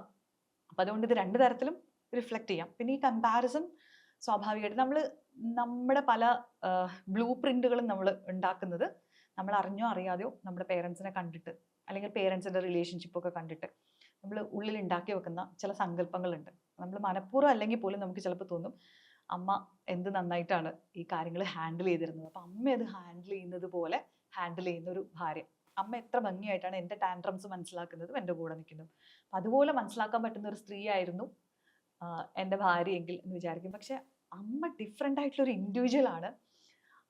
അമ്മ നമ്മൾ ജനിക്കുന്ന സമയം തൊട്ട് നമ്മളെ കാണുന്നതാണ്, നമുക്കൊപ്പം വളർന്നു വന്ന ഒരാളാണ്. മറ്റേ ആൾ കംപ്ലീറ്റ് വളർച്ച എത്തിയിട്ട് നമ്മുടെ കൂടെ ജോയിൻ ചെയ്യുന്ന ഒരാളാണ്. ആ ആൾ നമ്മളെ കാണുന്ന രീതി തന്നെ വളരെ ഡിഫറെൻ്റ് ആണ്. അതുപോലെ തന്നെ പാർട്ട്ണർ ആയതുകൊണ്ട് അവരുടെ എക്സ്പെക്ടേഷനും ഭയങ്കര ഡിഫറെൻ്റ് ആയിരിക്കും. അപ്പോൾ ഈ കാര്യത്തിലൊക്കെ നല്ല ക്ലാരിറ്റി ഇല്ലാന്നുണ്ടെങ്കിൽ ഇവിടെ നല്ല കൺഫ്യൂഷൻസ് വരും. അവിടെയാണ് ഏറ്റവും പ്രധാനപ്പെട്ട ഒരു കാര്യം, നമുക്ക് നമ്മളെക്കുറിച്ച് എന്തറിയാം എന്നുള്ളത്. നമ്മളെ ഒന്ന് ഫിഗർ ഔട്ട് ചെയ്തിട്ട് ഇതിനകത്തേക്ക് അടുത്തൊരാളെ കൊണ്ടുവരാവുള്ളൂ. അല്ലാന്നുണ്ടെങ്കിൽ ഈ ആള് വന്നിട്ട് വേണം, ഈ ആള് പറയുമ്പോഴാണ് ഞാൻ ഇങ്ങനെയായിരുന്നു എന്നുള്ളത് നമുക്ക് പലപ്പോഴും മനസ്സിലാവാം. പിന്നെ ചില കാര്യങ്ങൾ ഇതുപോലെ ആൾക്കാർ വന്നു കഴിഞ്ഞാൽ മാത്രം ഫിഗർ ഔട്ട് ചെയ്യാൻ പറ്റുന്ന കാര്യങ്ങളാണ്. നമ്മളെക്കുറിച്ച് നമുക്കറിയാത്ത ഒരുപാട് കാര്യങ്ങളുണ്ടല്ലോ. അപ്പോൾ ദാറ്റ് ഈസ് ദെയർ. അപ്പോൾ ഈ എക്സ്പെക്ടേഷൻസ് അങ്ങോട്ടും ഇങ്ങോട്ടും ഇതുപോലെ ഉണ്ടാവാറുണ്ട്. ഇപ്പോൾ എനിക്ക് മുന്നേ ഒരു പെൺകുട്ടി ഇതുപോലെ പറയണ്ടായി, അച്ഛനൊന്നും ഒരിക്കലും എന്നെ ബസ്സിൽ കയറ്റി ബസ്സിൽ ട്രാവൽ ചെയ്യാൻ വിട്ടിട്ടില്ല, എപ്പോഴും അവർ പിക്ക് ചെയ്യുമായിരുന്നു, എപ്പോഴും കൂടെ നിൽക്കുമായിരുന്നു. പക്ഷെ ഹസ്ബൻഡ് അങ്ങനെയല്ല, അതിനിപ്പോൾ എന്താ നീ ഇങ്ങ് വന്നാൽ പോരേന്ന് ചോദിക്കും, എനിക്കത് എടുക്കാൻ പറ്റണില്ല എന്ന് പറഞ്ഞിട്ടുള്ള സ്ത്രീകളുണ്ട്. അപ്പോൾ ഇറ്റ് ഓൾ മാറ്റേഴ്സ്. പക്ഷേ ഇവിടെയൊക്കെ നമ്മൾ അഡൽട്ട്സ് ആണ്. അപ്പോൾ നമ്മൾ ഇതിനെക്കുറിച്ച് കൃത്യമായിട്ട് കമ്മ്യൂണിക്കേറ്റ് ചെയ്യുക, this is how I feel എന്നുള്ളതും നമ്മുടെ എക്സ്പെക്ടേഷൻസും ഒക്കെ സംസാരിക്കാനുള്ളൊരു സ്പേസ് ഉണ്ടാക്കുക എന്നുള്ളതാണ്. പിന്നെ കുട്ടികൾ ഏറ്റവും കൂടുതൽ വരുന്നൊരു പ്രശ്നമാണ് നമ്മൾ ലവ് മാരേജ് ചെയ്ത ആൾക്കാർക്കായാലും പേരൻസിന് കുട്ടികളുടെ പ്രണയം അല്ലെങ്കിൽ ആ ഒരു ഫേസ് അക്സെപ്റ്റ് ചെയ്യാൻ പറ്റാത്ത, അല്ലെങ്കിൽ അത് എങ്ങനെ ചെയ്യണമെന്ന് പേരൻസിന് അറിയില്ലാത്തിരിക്കും. അവരും പ്രേമിച്ചിട്ട് വന്നതാണ്, എല്ലാവരും പ്രേമിച്ചിട്ടൊക്കെ തന്നെ വരുന്നതാണെങ്കിലും പേരന്റ് ആയി കഴിയുമ്പം ആ ഒരു അപ്രോച്ച് മാറുന്നു. അതിന്റെ ഒരു പേരന്റിങ് ഇൻ ലവ് അതെങ്ങനെയായിരിക്കണം, അല്ലെങ്കിൽ അത് എങ്ങനെയാണ് അതിന്റെ ഒരു ചേഞ്ചസ്. ഞാൻ ഇടയ്ക്കിടയ്ക്ക് പറഞ്ഞ് ചിലപ്പോൾ എയറിലൊക്കെ പോകാറുള്ള ചില പേരൻസ് വന്നിട്ട് എന്നെ ചീത്ത വിളിക്കുന്ന ഒരു സബ്ജക്റ്റാണിത്. ഈ പറഞ്ഞ പോലെ കുട്ടികളുടെ പ്രണയം, അല്ലെങ്കിൽ നമ്മുടെ കുട്ടിക്ക് ഒരു പ്രണയമുണ്ട് എന്നറിയുമ്പോൾ അത് ഏത് ഏജിലാണെങ്കിലും പേരൻസ് പലപ്പോഴും ഇത് ഭയങ്കര ഷോക്കായിട്ടാണ് അതിനെ റിസീവ് ചെയ്യുന്നത്. ഹൗ ഡെയർ ഷീസ് അല്ലെങ്കിൽ ഹൗ ഡെയർ ഹീസ് എന്നാണ് അവരിത് ആലോചിക്കുന്നത്. അതെന്താണെന്നുള്ളത് എനിക്ക് ഭയങ്കര അത്ഭുതം പലപ്പോഴും തോന്നാറുണ്ട്. ഇത് വളരെ സ്വാഭാവികമായിട്ടുള്ളൊരു കാര്യമാണെന്നുള്ളതും അവർക്ക് അങ്ങനെ ഒരു ഇഷ്ടം തോന്നുന്നത് വളരെ സ്വാഭാവികമായിട്ടുള്ളൊരു കാര്യമാണെന്ന് അത് അക്സെപ്റ്റ് ചെയ്യാൻ ഭയങ്കര ബുദ്ധിമുട്ടാണ്. അപ്പോൾ പൊതുവെ പേരൻസിന് ഈ ജനറേഷനിലാണെങ്കിൽ പോലും, ഞങ്ങൾ ഈ മില്ലേനിയൽസിന് ഇടയിൽ പോലും നമുക്ക് പോലും ഒരു ചിന്തയുണ്ട്, എൻ്റെ കുട്ടി പ്രേമിക്കൊന്നുമില്ലായിരിക്കും എന്നൊരു സംഭവം. അപ്പോൾ കുട്ടികളിൽ ഒരു പ്രണയമുണ്ടെന്ന് പറയുമ്പോൾ, പ്രത്യേകിച്ച് ഞാൻ ഇന്നലെ ഈ കുട്ടി പ്രണയങ്ങൾ എന്ന് പറഞ്ഞിട്ട് ഇതുപോലൊരു കുട്ടി പ്രണയങ്ങൾ വീട്ടിലറിയുമ്പോൾ എങ്ങനെ കൈകാര്യം ചെയ്യണം എന്നുള്ളതിനെ കുറിച്ച് ഒരു യൂട്യൂബിലൊരു വീഡിയോ ഒക്കെ ചെയ്തിട്ടുണ്ടായിരുന്നു. അപ്പോൾ എന്താ വെച്ചാൽ ഓരോ പ്രായത്തിനനുസരിച്ചിട്ട് നമ്മൾ അതിനോട് അപ്രോച്ച് ചെയ്യേണ്ട രീതികളുണ്ട്. ഇപ്പോൾ വളരെ മുതിർന്ന പ്രായപൂർത്തിയായ മക്കളുടെ പ്രണയത്തിൽ പേരൻസ് അവിടെ they can have A healthy conversation, discussions നടത്താം, നമ്മുടെ ലൈഫിലെ എക്സ്പീരിയൻസസ് അവരോട് ഷെയർ ചെയ്യാം. പക്ഷേ ഈ ഷെയറിംഗ് ഒക്കെ ആക്ച്വലി ഒരു ടീനേജറൊക്കെ ആവുന്ന സമയം തൊട്ട് ആക്ച്വലി എങ്ങനെയാണ് ഒരു ഹെൽത്തി റിലേഷൻ, എങ്ങനെയാണ് ഒരു ഹെൽത്തി ആയിട്ട് ഒരു പാർട്ട്ണറിനെ ചൂസ് ചെയ്യേണ്ടത്, നമ്മൾ എങ്ങനെയാണ് മനസ്സിലാക്കേണ്ടത്, എങ്ങനെയാണ് ഈ കാര്യങ്ങളൊക്കെ ആദ്യം തൊട്ട് വളരെ സ്വാഭാവികമായിട്ട് കുടുംബത്തിൽ നടക്കേണ്ട സംഭാഷണങ്ങളാണ്. പക്ഷെ അല്ലാണ്ട് നമുക്ക് നമ്മുടെ കുട്ടികളെ കുറിച്ച് പോലും കംപ്ലീറ്റ് ആയിട്ട് ഒന്നും അറിയില്ല. അവരുടെ എല്ലാ ഇഷ്ടങ്ങളും അനിഷ്ടങ്ങളും അവരുടെ എല്ലാ പേഴ്സണാലിറ്റിയുടെ എല്ലാ സൈഡ്സും ഒന്നും നമുക്കറിയില്ല എന്നുള്ളതാണ് ഒരു ഫാക്ട്. അപ്പം അങ്ങനെയുള്ള ഞാൻ നിനക്ക് വേണ്ടി ബെസ്റ്റ് കണ്ടുപിടിച്ച് തരാം എന്നെങ്ങനെ ഒരു പേരൻറ്റിന് കോൺഫിഡൻ്റ് ആയിട്ട് പറയാൻ പറ്റുന്നത്? അപ്പം നീ ഒരു പാർട്ട്ണറിനെ ചൂസ് ചെയ്യുകയാണെന്നുണ്ടെങ്കിൽ അതിന് ഞങ്ങൾ സപ്പോർട്ട് ചെയ്യാം, ലൈക്ക് ഞങ്ങളെ കൊണ്ട് പറ്റാവുന്ന തരത്തിലുള്ള സപ്പോർട്ടൊക്കെ അതിന് വേണ്ടിയിട്ട് ഞങ്ങൾ ചെയ്തു തരാം.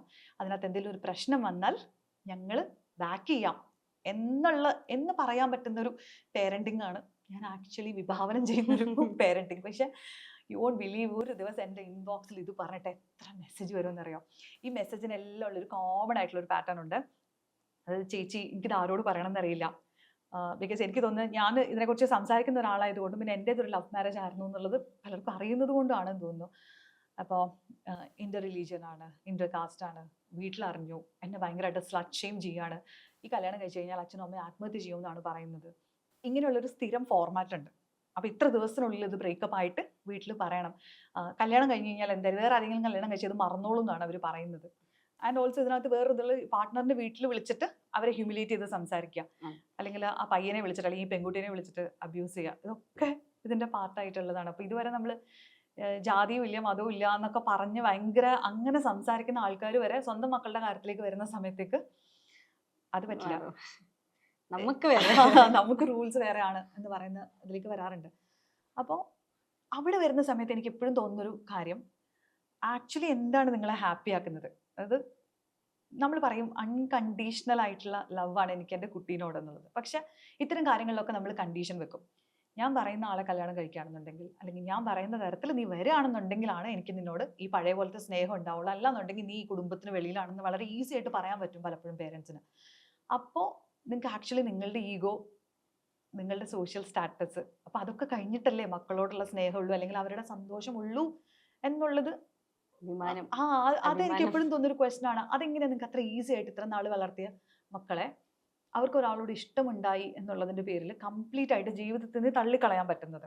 അപ്പൊ പിന്നെ നിങ്ങൾ ഈ പറയുന്ന ഞാൻ ഇത്രയും സ്നേഹമുള്ളൊരു അച്ഛനായിരുന്നു അല്ലെങ്കിൽ സ്നേഹമുള്ള അമ്മയായിരുന്നു, പക്ഷെ നിന്റെ ഈ ഒരു ചോയ്സിന്റെ പേരിൽ ഞാൻ നിന്റെ ജീവിതത്തിൽ നിന്ന് എഴുതിത്തള്ളാണെന്ന് പറയുമ്പോൾ എനിക്ക് തോന്നുന്നില്ല അതത്ര വലിയ മഹത്വമുള്ളൊരു പേരന്റിങ് ആണെന്നുള്ളത്. നിങ്ങൾക്കപ്പോൾ നിങ്ങളോടാണ് സ്നേഹം കൂടുതൽ എന്ന് എനിക്ക് തോന്നാറുണ്ട്. എന്നിട്ട് അതിൻ്റെ കൂടെ ആഡ് ഓൺ ചെയ്യാനുള്ള ഒരു കാര്യം ഞാൻ ഇതേ കുട്ടികളോട് പറയും. പേരൻസ് പറയും ഇയാളെ കല്യാണം കഴിച്ചാൽ അല്ലെങ്കിൽ ഇവളെ കല്യാണം കഴിച്ചാൽ നീ ഇനി ഞങ്ങളെ കാണില്ല, ഞങ്ങൾ ആത്മഹത്യ ചെയ്യും എന്ന് പറയും. എന്നാൽ ഇതേ മക്കൾ തിരിച്ചു പറയുന്നവർക്ക് ഈ കല്യാണം നടത്തി തന്നില്ല എന്നുണ്ടെങ്കിൽ ഞങ്ങൾ ആത്മഹത്യ ചെയ്യും എന്ന് പറഞ്ഞു കഴിഞ്ഞാൽ ഇവരുടെ റെസ്പോൺസ് എന്തായിരിക്കും? അങ്ങനെ ചാവാനുള്ളവളാണെങ്കിൽ അങ്ങ് പോയി ചാവ്. ലൈക്ക് ഇത് ലിറ്ററലി ഞാൻ പലയിടത്തും കണ്ടിട്ടുള്ളതാണ് കേട്ടോ. അപ്പൊ അവിടെയും ക്വസ്റ്റൻ ഇതാണ്. അപ്പൊ നിങ്ങൾക്ക് ശരിക്കും ഇപ്പൊ ആരോടാണ് സ്നേഹമുള്ളത്? അപ്പൊ ഇത് പേരൻസിനോട് തന്നെ നമുക്ക് ചോദിക്കാം, ആരോടാണ് അതെ, ശരിക്കും അതെ. നിങ്ങൾക്ക് സ്നേഹമുള്ളത്? Yeah. ഇതില് വരുന്ന വേറൊരു ഇഷ്യൂ ആണ് പാഷൻ, കരിയർ, ഡ്രീം. പണ്ടോട്ടേ കേട്ട് വരുന്നതാണ് എഞ്ചിനീയറിംഗ് അല്ലെങ്കിൽ ഡോക്ടർ. ഒരു പെൺകുട്ടിയാണെങ്കിൽ അതില് നിനക്ക് ഒരു സ്റ്റേറ്റസ് വരുമോ, നിനക്ക് ശമ്പളം കിട്ടുമോ എന്ന ചോദ്യങ്ങളും ആൺകുട്ടികളോട് ചോദിക്കും. ഇത് കല്യാണം കഴിക്കാൻ നമ്മൾ എങ്ങനെ കൊണ്ടുപോകും, ഈ ഒരു പ്രൊഫഷൻ എങ്ങനെയാണ് ഒരു മാട്രിമോണി സൈറ്റിൽ ഇടുക, അങ്ങനത്തെ ഒരു കണ്ടീഷനിങ് അവിടെയും വരും. പാഷൻ ഫോളോ ചെയ്യാൻ തരാത്ത, പ്രൊഫഷൻ ചൂസ് ചെയ്യാൻ പറ്റാത്ത, അതിലെ പേരന്റിങ് ഇഷ്യൂ ഒരു ഇതെന്താണ്? Parents are also human beings. അവര് എറർ ഫ്രീ ആയിക്കൊള്ളാൻ നിർബന്ധമൊന്നുമില്ല. ഒരു പേരന്റ് അയാൾ ജീവിക്കുന്ന ഒരു ജനറേഷനിൽ നിന്നുകൊണ്ട് അയാളുടെ കപ്പാസിറ്റിയിൽ നിന്നുകൊണ്ട് ചിന്തിച്ചെടുക്കുന്ന കരിയർ ഓപ്ഷൻസ് ആയിരിക്കും അയാളുടെ കുട്ടിക്ക് ഏറ്റവും നല്ലതെന്ന് വിചാരിച്ചിട്ട് അയാൾ സജസ്റ്റ് ചെയ്യുന്നത്. അതായത് അതെപ്പോഴും ഫാക്റ്റ് ആയിക്കൊള്ളുന്ന നിർബന്ധമൊന്നുമില്ല. ഞാനൊരു പേരന്റ് എന്നുള്ള നിലയിൽ എനിക്ക് ഇന്ന കരിയറുകളെ കുറിച്ച് അറിയാം, ഇന്ന കാര്യങ്ങളെക്കുറിച്ച് എനിക്ക് അറിയില്ല. എനിക്ക് അറിയാത്തൊരു കാര്യത്തെക്കുറിച്ച് എൻ്റെ കുട്ടിയോ എന്ന് പറയുമ്പോൾ എനിക്ക് സ്വാഭാവികമായിട്ടും പേടി ഉണ്ടാവും. അതിലേക്ക് പോയി കഴിഞ്ഞാൽ സെക്യൂർ ആയിരിക്കുമോ എന്നുള്ളത്. കാരണം എനിക്കറിയുന്ന ഇതൊക്കെ ഓക്കെയാണ്. അപ്പോൾ റിസ്ക് എടുക്കാൻ, കാരണം എൻ്റെ കുട്ടിയുടെ ലൈഫാണ്, അപ്പം ഞാൻ ഇതിനകത്ത് കയറി ഇടപെട്ടേ പറ്റൂ എന്നുള്ള ഈ പറഞ്ഞ പോലെ കുട്ടികളുടെ ആ ഒരു ചോയ്സിനെ നമുക്ക് ട്രസ്റ്റ് ചെയ്യാൻ പറ്റാത്തതിൻ്റെ പ്രശ്നമുണ്ട്. ഇത് സത്യം പറഞ്ഞാൽ വിശ്വാസക്കുറവ് എന്നുള്ളത് കഴിഞ്ഞ് നമുക്ക് അവരോടുള്ള കരുതൽ കൊണ്ട് സംഭവിച്ചു പോകുന്ന ഒരു കാര്യം കൂടിയാണ്. ഞാൻ പറയുന്ന വഴി കൂടെ പോയി കഴിഞ്ഞാൽ കുറച്ചുകൂടെ ഗതി പിടിക്കാനുള്ള സാധ്യത ഉണ്ടെന്ന് ഞാൻ എൻ്റെ നിലവിലുള്ള അറിവ് വെച്ചിട്ട് ഞാനങ്ങ് അസ്യൂം ചെയ്യുന്നതാണ്. അപ്പോൾ അത് വളരെ കോമൺ ആയിട്ട് ഇപ്പോഴും കാണാറുണ്ട്. അപ്പോൾ കഴിഞ്ഞ ദിവസം നമുക്കൊരു മെൻ്റൽ വെൽനസ് ഫേം ഉണ്ട്. അപ്പോൾ അവിടെ നമ്മളിപ്പോൾ ഒരു സ്റ്റോള് ഉണ്ടായിരുന്നു. ഒരു എഡ്യൂക്കേഷൻ ഫെയർ നടക്കുന്ന സമയത്ത് നമുക്കൊരു സ്റ്റോൾ ഉണ്ടായിരുന്നു. അപ്പോൾ നമ്മുടെ ഒരു സൈക്കോളജിസ്റ്റ് കുട്ടി അവിടെ നിൽക്കുന്നുണ്ട്. അപ്പോൾ ഒരു പേരന്റ് മകളുമായിട്ട് അതുവഴി വന്നു. അപ്പോൾ കുട്ടി നമ്മുടെ സൈഡിലേക്ക് വന്നിട്ട് കരിയർ ഓപ്ഷൻസ് ഇങ്ങനെ എക്സ്പ്ലോർ ചെയ്തപ്പോൾ സൈക്കോളജി പഠിച്ചാൽ ഇങ്ങനെ ഉണ്ടായിരിക്കും എന്നൊക്കെ നമ്മുടെ സൈക്കോളജിസ്റ്റുമായിട്ട് ഇങ്ങനെ ഇന്ററാക്ട് ചെയ്യണേ. അപ്പോൾ ഈ അമ്മ പെട്ടെന്ന് പറഞ്ഞു, എൻ്റെ മോളെ, അത് നമ്മുടെ സൈക്കോളജിസ്റ്റിനോട് പറയാം, എൻ്റെ മോളെ ഇവളോട് പറയുമോ മറ്റേ എൻട്രൻസിൻ്റെ അവിടെ പോയിട്ട് ഒന്ന് നോക്കാൻ പറഞ്ഞു. അപ്പോൾ ഈ കുട്ടി പറഞ്ഞു, എനിക്ക് എൻട്രൻസ് ഇഷ്ടമല്ല, ഞാൻ വരുന്നില്ല എന്ന് പറഞ്ഞേ. അപ്പോൾ നമ്മുടെ സൈക്കോളജിസ്റ്റ് അമ്മയുടെ അടുത്ത് പറഞ്ഞു, അല്ല ആൻറ്റി, അത് അവൾക്ക് ഇഷ്ടമല്ല എന്നുണ്ടെങ്കിൽ പിന്നെ നമ്മൾ ഇതിലേക്ക് കമ്പൽ ചെയ്യണോ, ഒരാൾക്കത് ഇഷ്ടമല്ല എന്ന് പറയുമ്പോൾ. അപ്പോൾ പെട്ടെന്ന് പുള്ളിക്കാരി പറഞ്ഞു, അപ്പോൾ പിന്നെ ഞങ്ങളുടെ ഇഷ്ടത്തിനൊപ്പം ഒരു വിലയില്ലേ എന്ന് പറഞ്ഞിട്ട് പുള്ളിക്കാരി പെട്ടെന്ന് ഇമോഷണൽ ആവുക. അപ്പം ഞങ്ങളുടെ ഇത്രയും കാലത്തെ ഇഷ്ടത്തിനൊപ്പം ഒരു വിലയില്ലേ എന്ന് പറഞ്ഞിട്ട് മോളുടെ കൈ പിടിച്ചിട്ട് ഇവിടെ ഒന്നും നിൽക്കണ്ടെന്ന് പറഞ്ഞിട്ട് വിളിച്ചോണ്ട് പോയി. അപ്പോൾ അത്ര പോലും കേൾക്കാൻ തയ്യാറാവാത്ത പേരൻസ് ഇപ്പോഴും ഉണ്ട്. ഈ പറയുന്ന പേരന്റ് ഒരു മില്ലേനിയൽ പേരന്റാണ്. ഇപ്പോൾ +2 കഴിഞ്ഞിറങ്ങിയ ഒരു കുട്ടിയുടെ അധികം പ്രായമില്ലാത്ത അമ്മയാണ്. അപ്പോൾ ഇറ്റ് ഹാപ്പൻസ്. അത് ഇപ്പോഴത്തെ ജനറേഷനിലും ഒരുപാട് കുട്ടികൾ ഫേസ് ചെയ്യുന്നൊരു പ്രശ്നമാണ്. ഇവിടെ നമ്മൾ ചെയ്യേണ്ടത് അവർക്ക് എക്സ്പ്ലോർ ചെയ്യാനുള്ള ഓപ്ഷൻസ് കൊടുക്കുക എന്നുള്ളതാണ്. ഇപ്പോൾ കുട്ടി ഒരു കാര്യം ഇത് മാത്രം എന്ന് പറഞ്ഞുകൊണ്ടിരിക്കുകയാണെന്നുണ്ടെങ്കിൽ അതിൻ്റെ പ്രോസ് ആൻഡ് കോൺസ് ഡിസ്കസ് ചെയ്യാനുള്ള ഓപ്ഷൻ ഉണ്ടാക്കി കൊടുക്കുക. അതിൻ്റെ എക്സ്പേർട്സുമായിട്ട് കണക്ട് ചെയ്യാൻ പറ്റുകയാണെങ്കിൽ അങ്ങനെ കൊടുക്കുക. കരിയർ ഗൈഡൻസ് പോലുള്ള സംഭവങ്ങൾ കൊടുത്തിട്ട് ഓപ്ഷൻസ് കാണിച്ചു കൊടുക്കുക. അവരുടെ ആപ്റ്റിറ്റ്യൂഡ് എന്താണെന്നുള്ളത് ചിലപ്പോൾ അവർക്ക് ആ മൊമെന്റിലെ തോട്ടായിരിക്കും, അല്ലെ, ഇമ്പൾസീവ് ആയിട്ട് എടുക്കുന്ന ഡിസിഷൻ ആയിരിക്കും.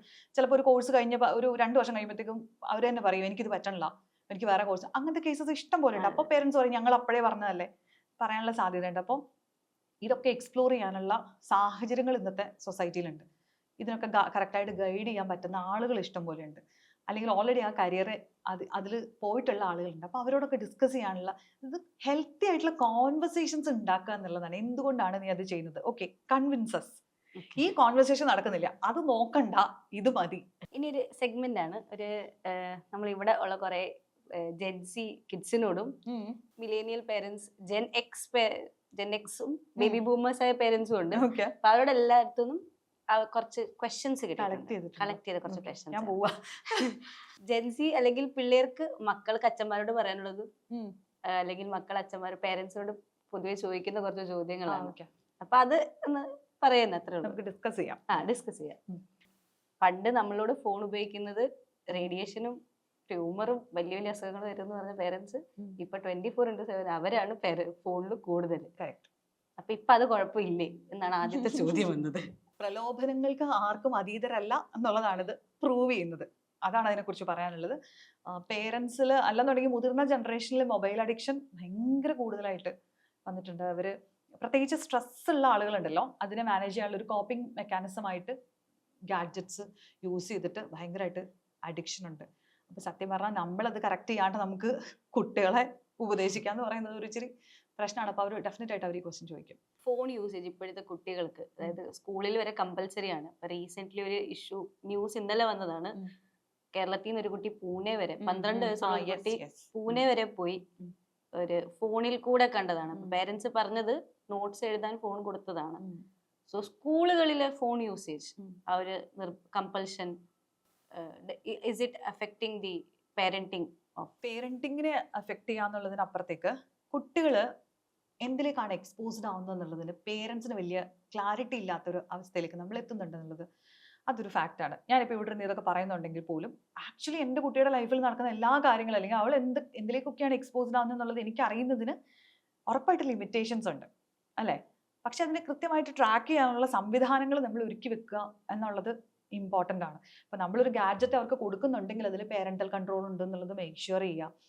എന്തൊക്കെയാണ് അവർ കാണുന്നത്, ആൻഡ് ഓൾസോ ഈ കാര്യങ്ങൾ അവരോട് സംസാരിക്കാനുള്ള ഒരു സ്പേസ് ഉണ്ടാക്കുക എന്നുള്ളത്. നമുക്കറിയാത്ത കാര്യങ്ങളാണെങ്കിൽ അതിൽ നോളജ് ഉണ്ടാക്കാൻ ശ്രമിക്കുക എന്നുള്ളത് ഇമ്പോർട്ടൻ്റ്. പലപ്പോഴും കുട്ടികൾ പേരൻസിനെ പറ്റിക്കുന്നത് ഇത് പറഞ്ഞിട്ടാണ്. കുട്ടികളെ സംബന്ധിച്ചിടത്തോളം എന്താ ഇതിനകത്തുള്ള ഒരു അത് തരുന്ന അപ്പോഴത്തെ ഒരു സന്തോഷം ഉണ്ടല്ലോ, ആ ഒരു ഹരം, ഒരു കുഞ്ഞു ഹൈ, അതിന് വേണ്ടിയിട്ടാണ് അവരിത് ചെയ്യുന്നത്. പക്ഷെ ഇതിൻ്റെ ഒരു ലോങ് ടൈം എഫക്റ്റ് ആ പ്രായത്തിൽ അവരോട് പറഞ്ഞു കഴിഞ്ഞാൽ അവർക്ക് അത്രത്തോളം മനസ്സിലായിക്കൊള്ളണം എന്നില്ല.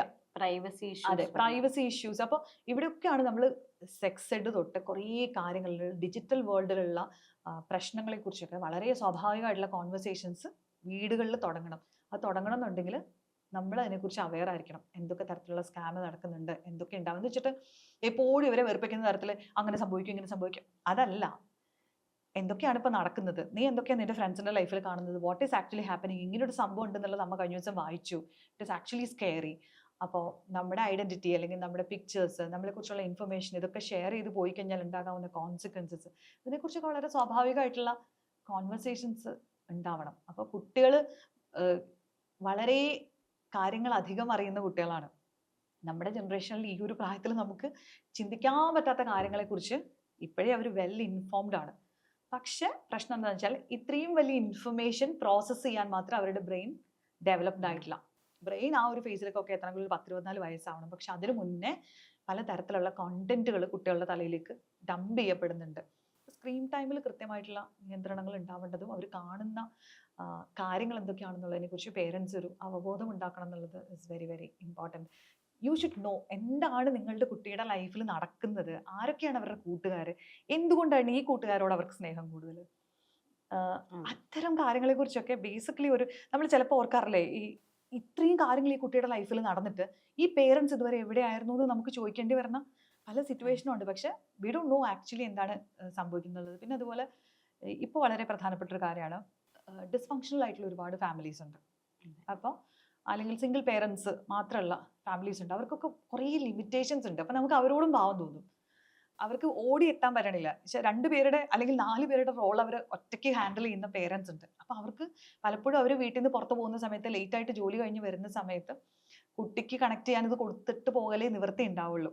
പക്ഷെ കുട്ടിക്ക് ആ സമയത്ത് ലോൺലിനെസ് ആയിരിക്കും ഫീൽ ചെയ്യുന്നത്. ആ ലോൺലിനെസ്സിനെ മുതലെടുക്കാൻ വേണ്ടിയിട്ടായിരിക്കും ഗ്രൂമിങ്ങിന്റെ പേരിൽ വേറൊരാൾ വന്ന്, ഓ നിനക്ക് അമ്മ അടുത്തില്ലല്ലേ, അല്ലെങ്കിൽ അച്ഛൻ അടുത്തില്ലല്ലേ, ആരും ഇല്ലല്ലേ, ഞാൻ നിന്നെ കേൾക്കാം എന്ന് പറയുന്ന ആ സ്പേസ് കയ്യേറുന്നത്. അപ്പോൾ ആ ഒരു അവയർനെസ് കൊടുത്ത് കുട്ടികളെ വളർത്തുക എന്നുള്ളതും നമ്മൾ അതിനെക്കുറിച്ച് കരുതിയിരിക്കുക എന്നുള്ളതും ഒക്കെയാണ് നമുക്ക് ചെയ്യാൻ പറ്റുന്നത്. But still we have limitations.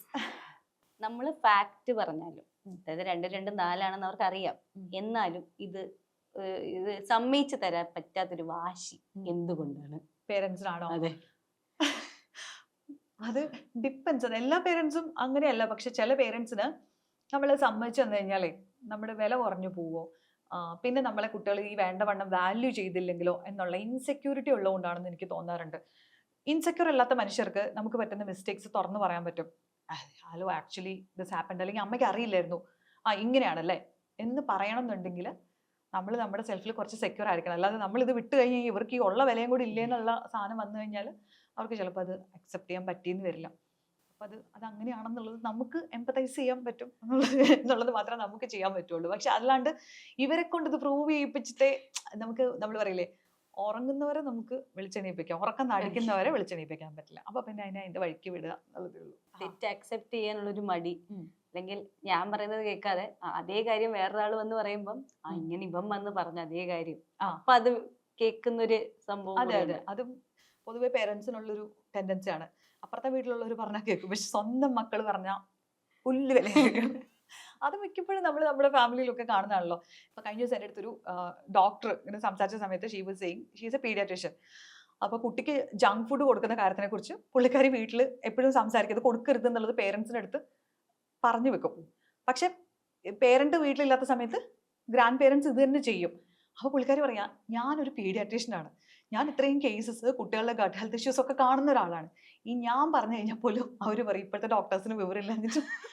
അപ്പൊ സി എന്തുകൊണ്ടാ അത് അത് മകളായതുകൊണ്ട് കൂടിയാണ്. എന്നാൽ അതെ. പുറത്തുനിന്ന് വേറൊരാൾ പറയുകയാണെങ്കിൽ കുറച്ചും കൂടെ അവർക്കൊരു അക്സെപ്റ്റൻസ് ഉണ്ടാവും. എത്ര മുതിർന്നു എന്ന് പറഞ്ഞാലും നമ്മളിപ്പോ 4 പിള്ളേരുടെ പേരന്റ് ആണെന്ന് പറഞ്ഞാലും അവര് അതിനെ ക്യാൻസൽ ചെയ്ത് കളയാൻ ഇതിന് മുന്നത്തെ ജനറേഷന് ഒരു പ്രത്യേക സ്കില്ലുണ്ട്. പിന്നെ അതൊരു ചോദ്യമായിരുന്നു, ലിപ്സ്റ്റിക് ഇടുന്നത് ആണ് എന്റെ അമ്മയും ഞാനും തമ്മിലുള്ള ഏറ്റവും വലിയ അടി ഇടുന്നതിന്റെ കാരണം. അപ്പൊ ലിപ്സ്റ്റിക് എന്ന് പറയുമ്പോൾ മേക്കപ്പ് കൂടി വരും. ലിപ്സ്റ്റിക് ഇട്ടാൽ അപ്പൊ ഞാനും അമ്മയും കൂടി അടിയോ, എന്തുകൊണ്ട്? ഇത് ചോദിച്ച ആളുടെ പ്രായം ഭയങ്കര മാറ്ററാ. ചോദിച്ചതൊരു അഡൾട്ടാണ്. ആ അഡൾട്ട് ആണെന്നുണ്ടെങ്കിൽ അത് വളരെ പ്രസക്തമായിട്ടുള്ള ഒരു കാര്യമാണ്. ഒരു അഡൾട്ട് ആയിട്ടും സി അമ്മ പറയുന്നത് അമ്മയുടെ കൺസേൺ കൊണ്ടായിരിക്കും.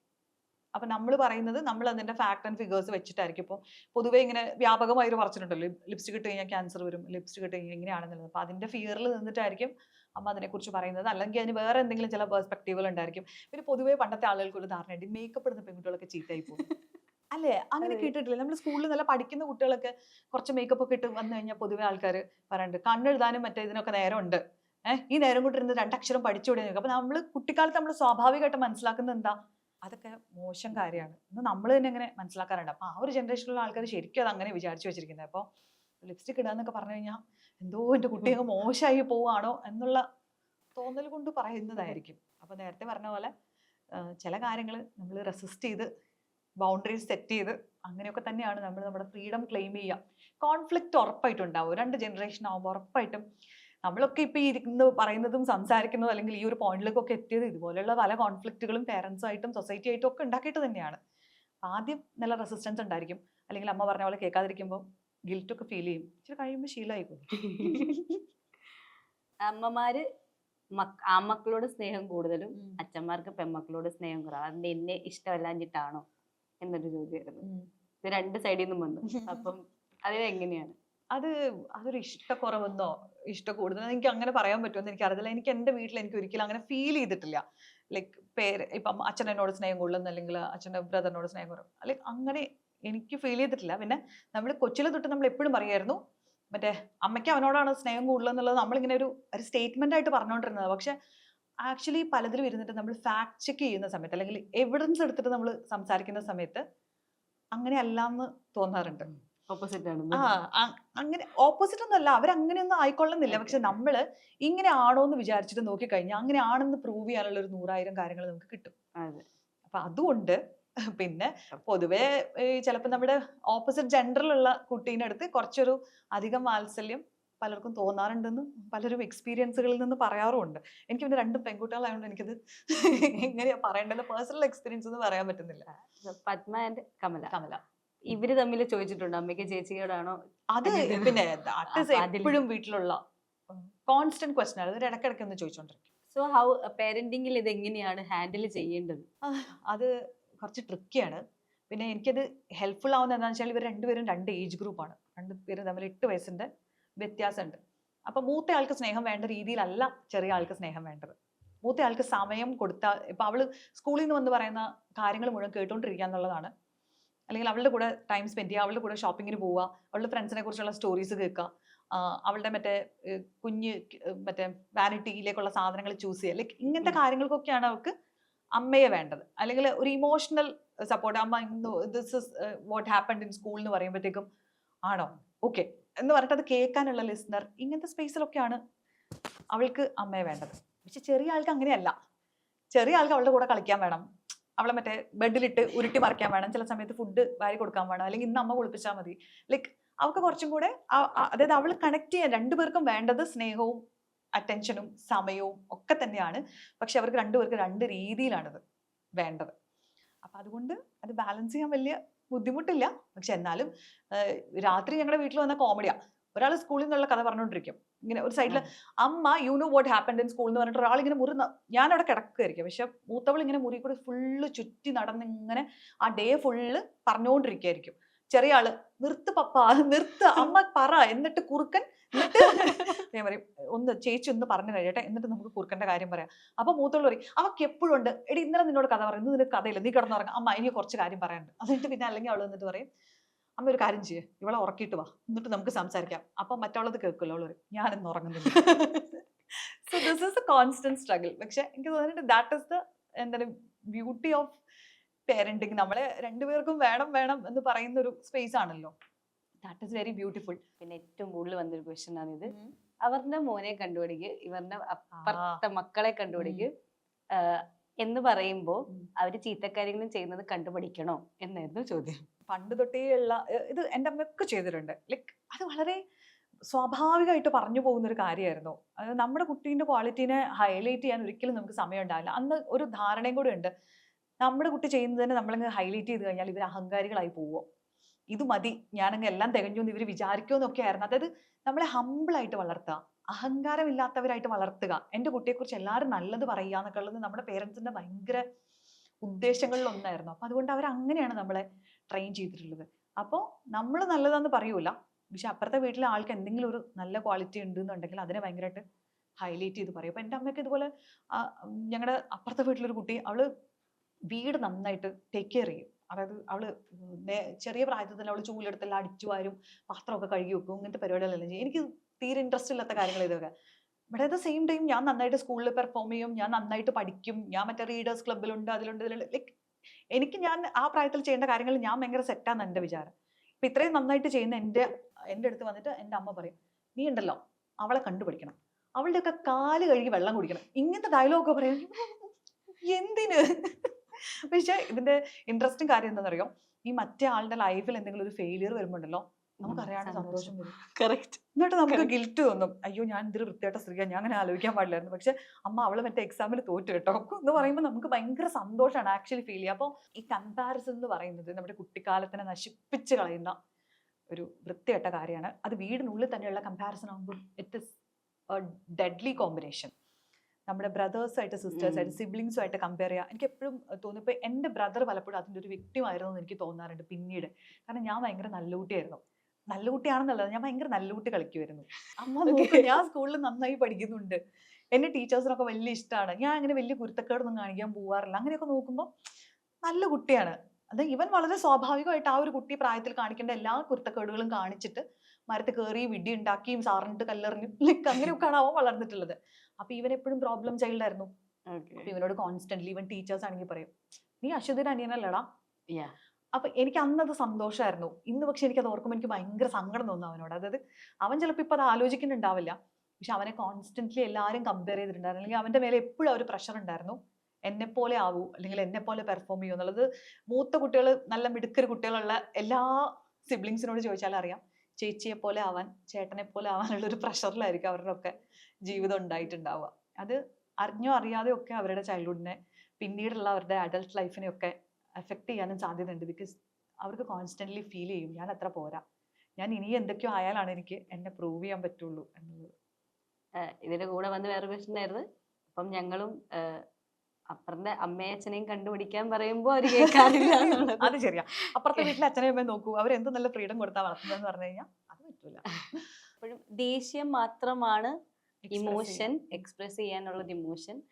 ബാക്കി ഇമോഷൻസ് എക്സ്പ്രസ് ചെയ്യാനുള്ളൊരു അവർ എക്സ്പ്രസ് ചെയ്യാത്തത് കൊണ്ട് നമ്മൾ നേരത്തെ ഡിസ്കസ് ചെയ്തൊരു ഇതായിരുന്നു, എക്സ്പ്രസ് ചെയ്യാത്തത്. അതിന്റെ ഒരു സ്പേസ് തരാതിരുന്നത് അഡൾട്ട്ഹുഡിനെ ബാധിച്ചിട്ടുണ്ട്. ഇതൊരു ബാങ്ക് അക്കൗണ്ട് പോലെയാ, അങ്ങോട്ടേക്ക് ഡെപ്പോസിറ്റ് ചെയ്തിട്ടുണ്ടെങ്കിലാണ് നമുക്ക് തിരിച്ചെടുക്കാൻ പറ്റുള്ളൂ.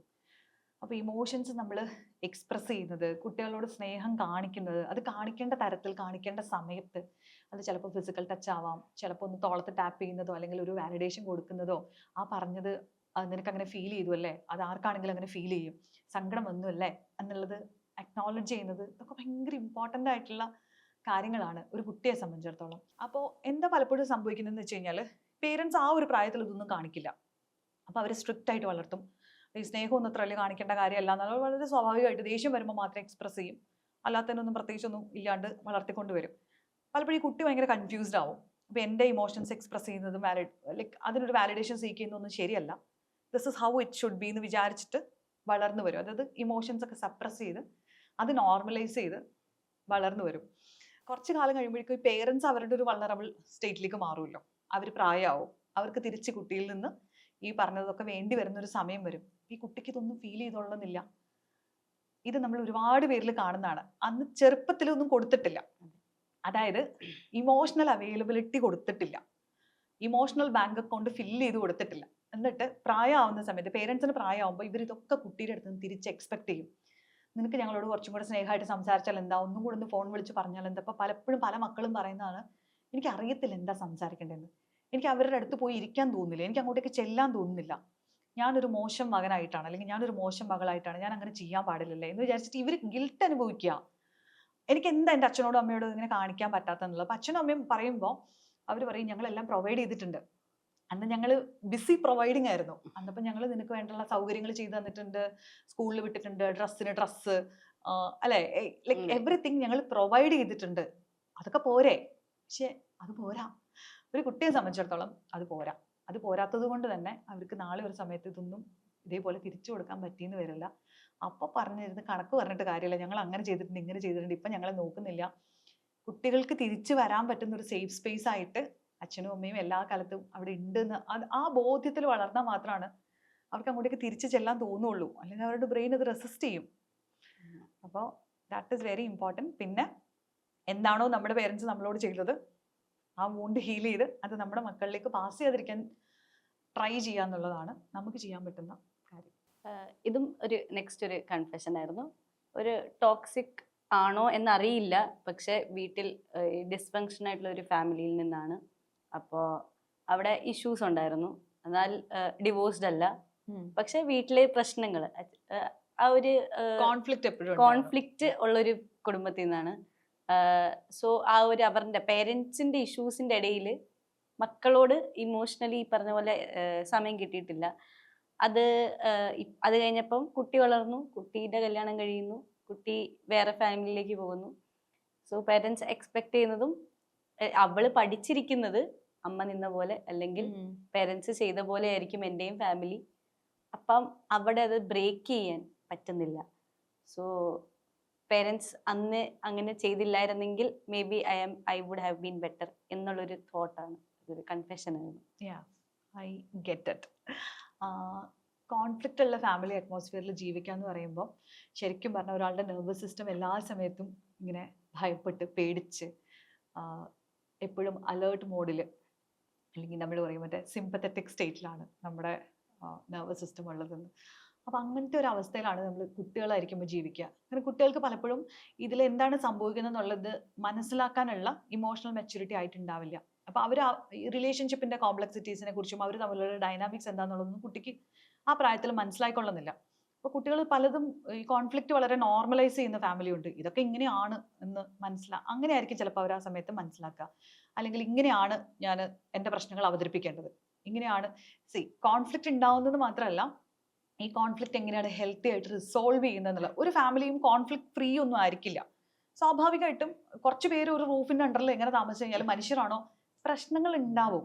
ആ പ്രശ്നങ്ങൾ ഉണ്ടാവരുതെന്നല്ല, ആ ഉണ്ടാവുന്നതിന് നമ്മൾ എത്ര ബ്യൂട്ടിഫുൾ ആയിട്ടാണ്, എത്ര മെച്യൂരിറ്റിയോടെയാണ് ഹാൻഡിൽ ചെയ്യുന്നത് എന്നുള്ളതും കൂടെ കണ്ടിട്ട് വേണം നമ്മുടെ കുട്ടികൾ വളരാൻ. ഇത് മിക്കവാറും ഒരു വഴക്ക് മാത്രമേ കാണുന്നുള്ളൂ.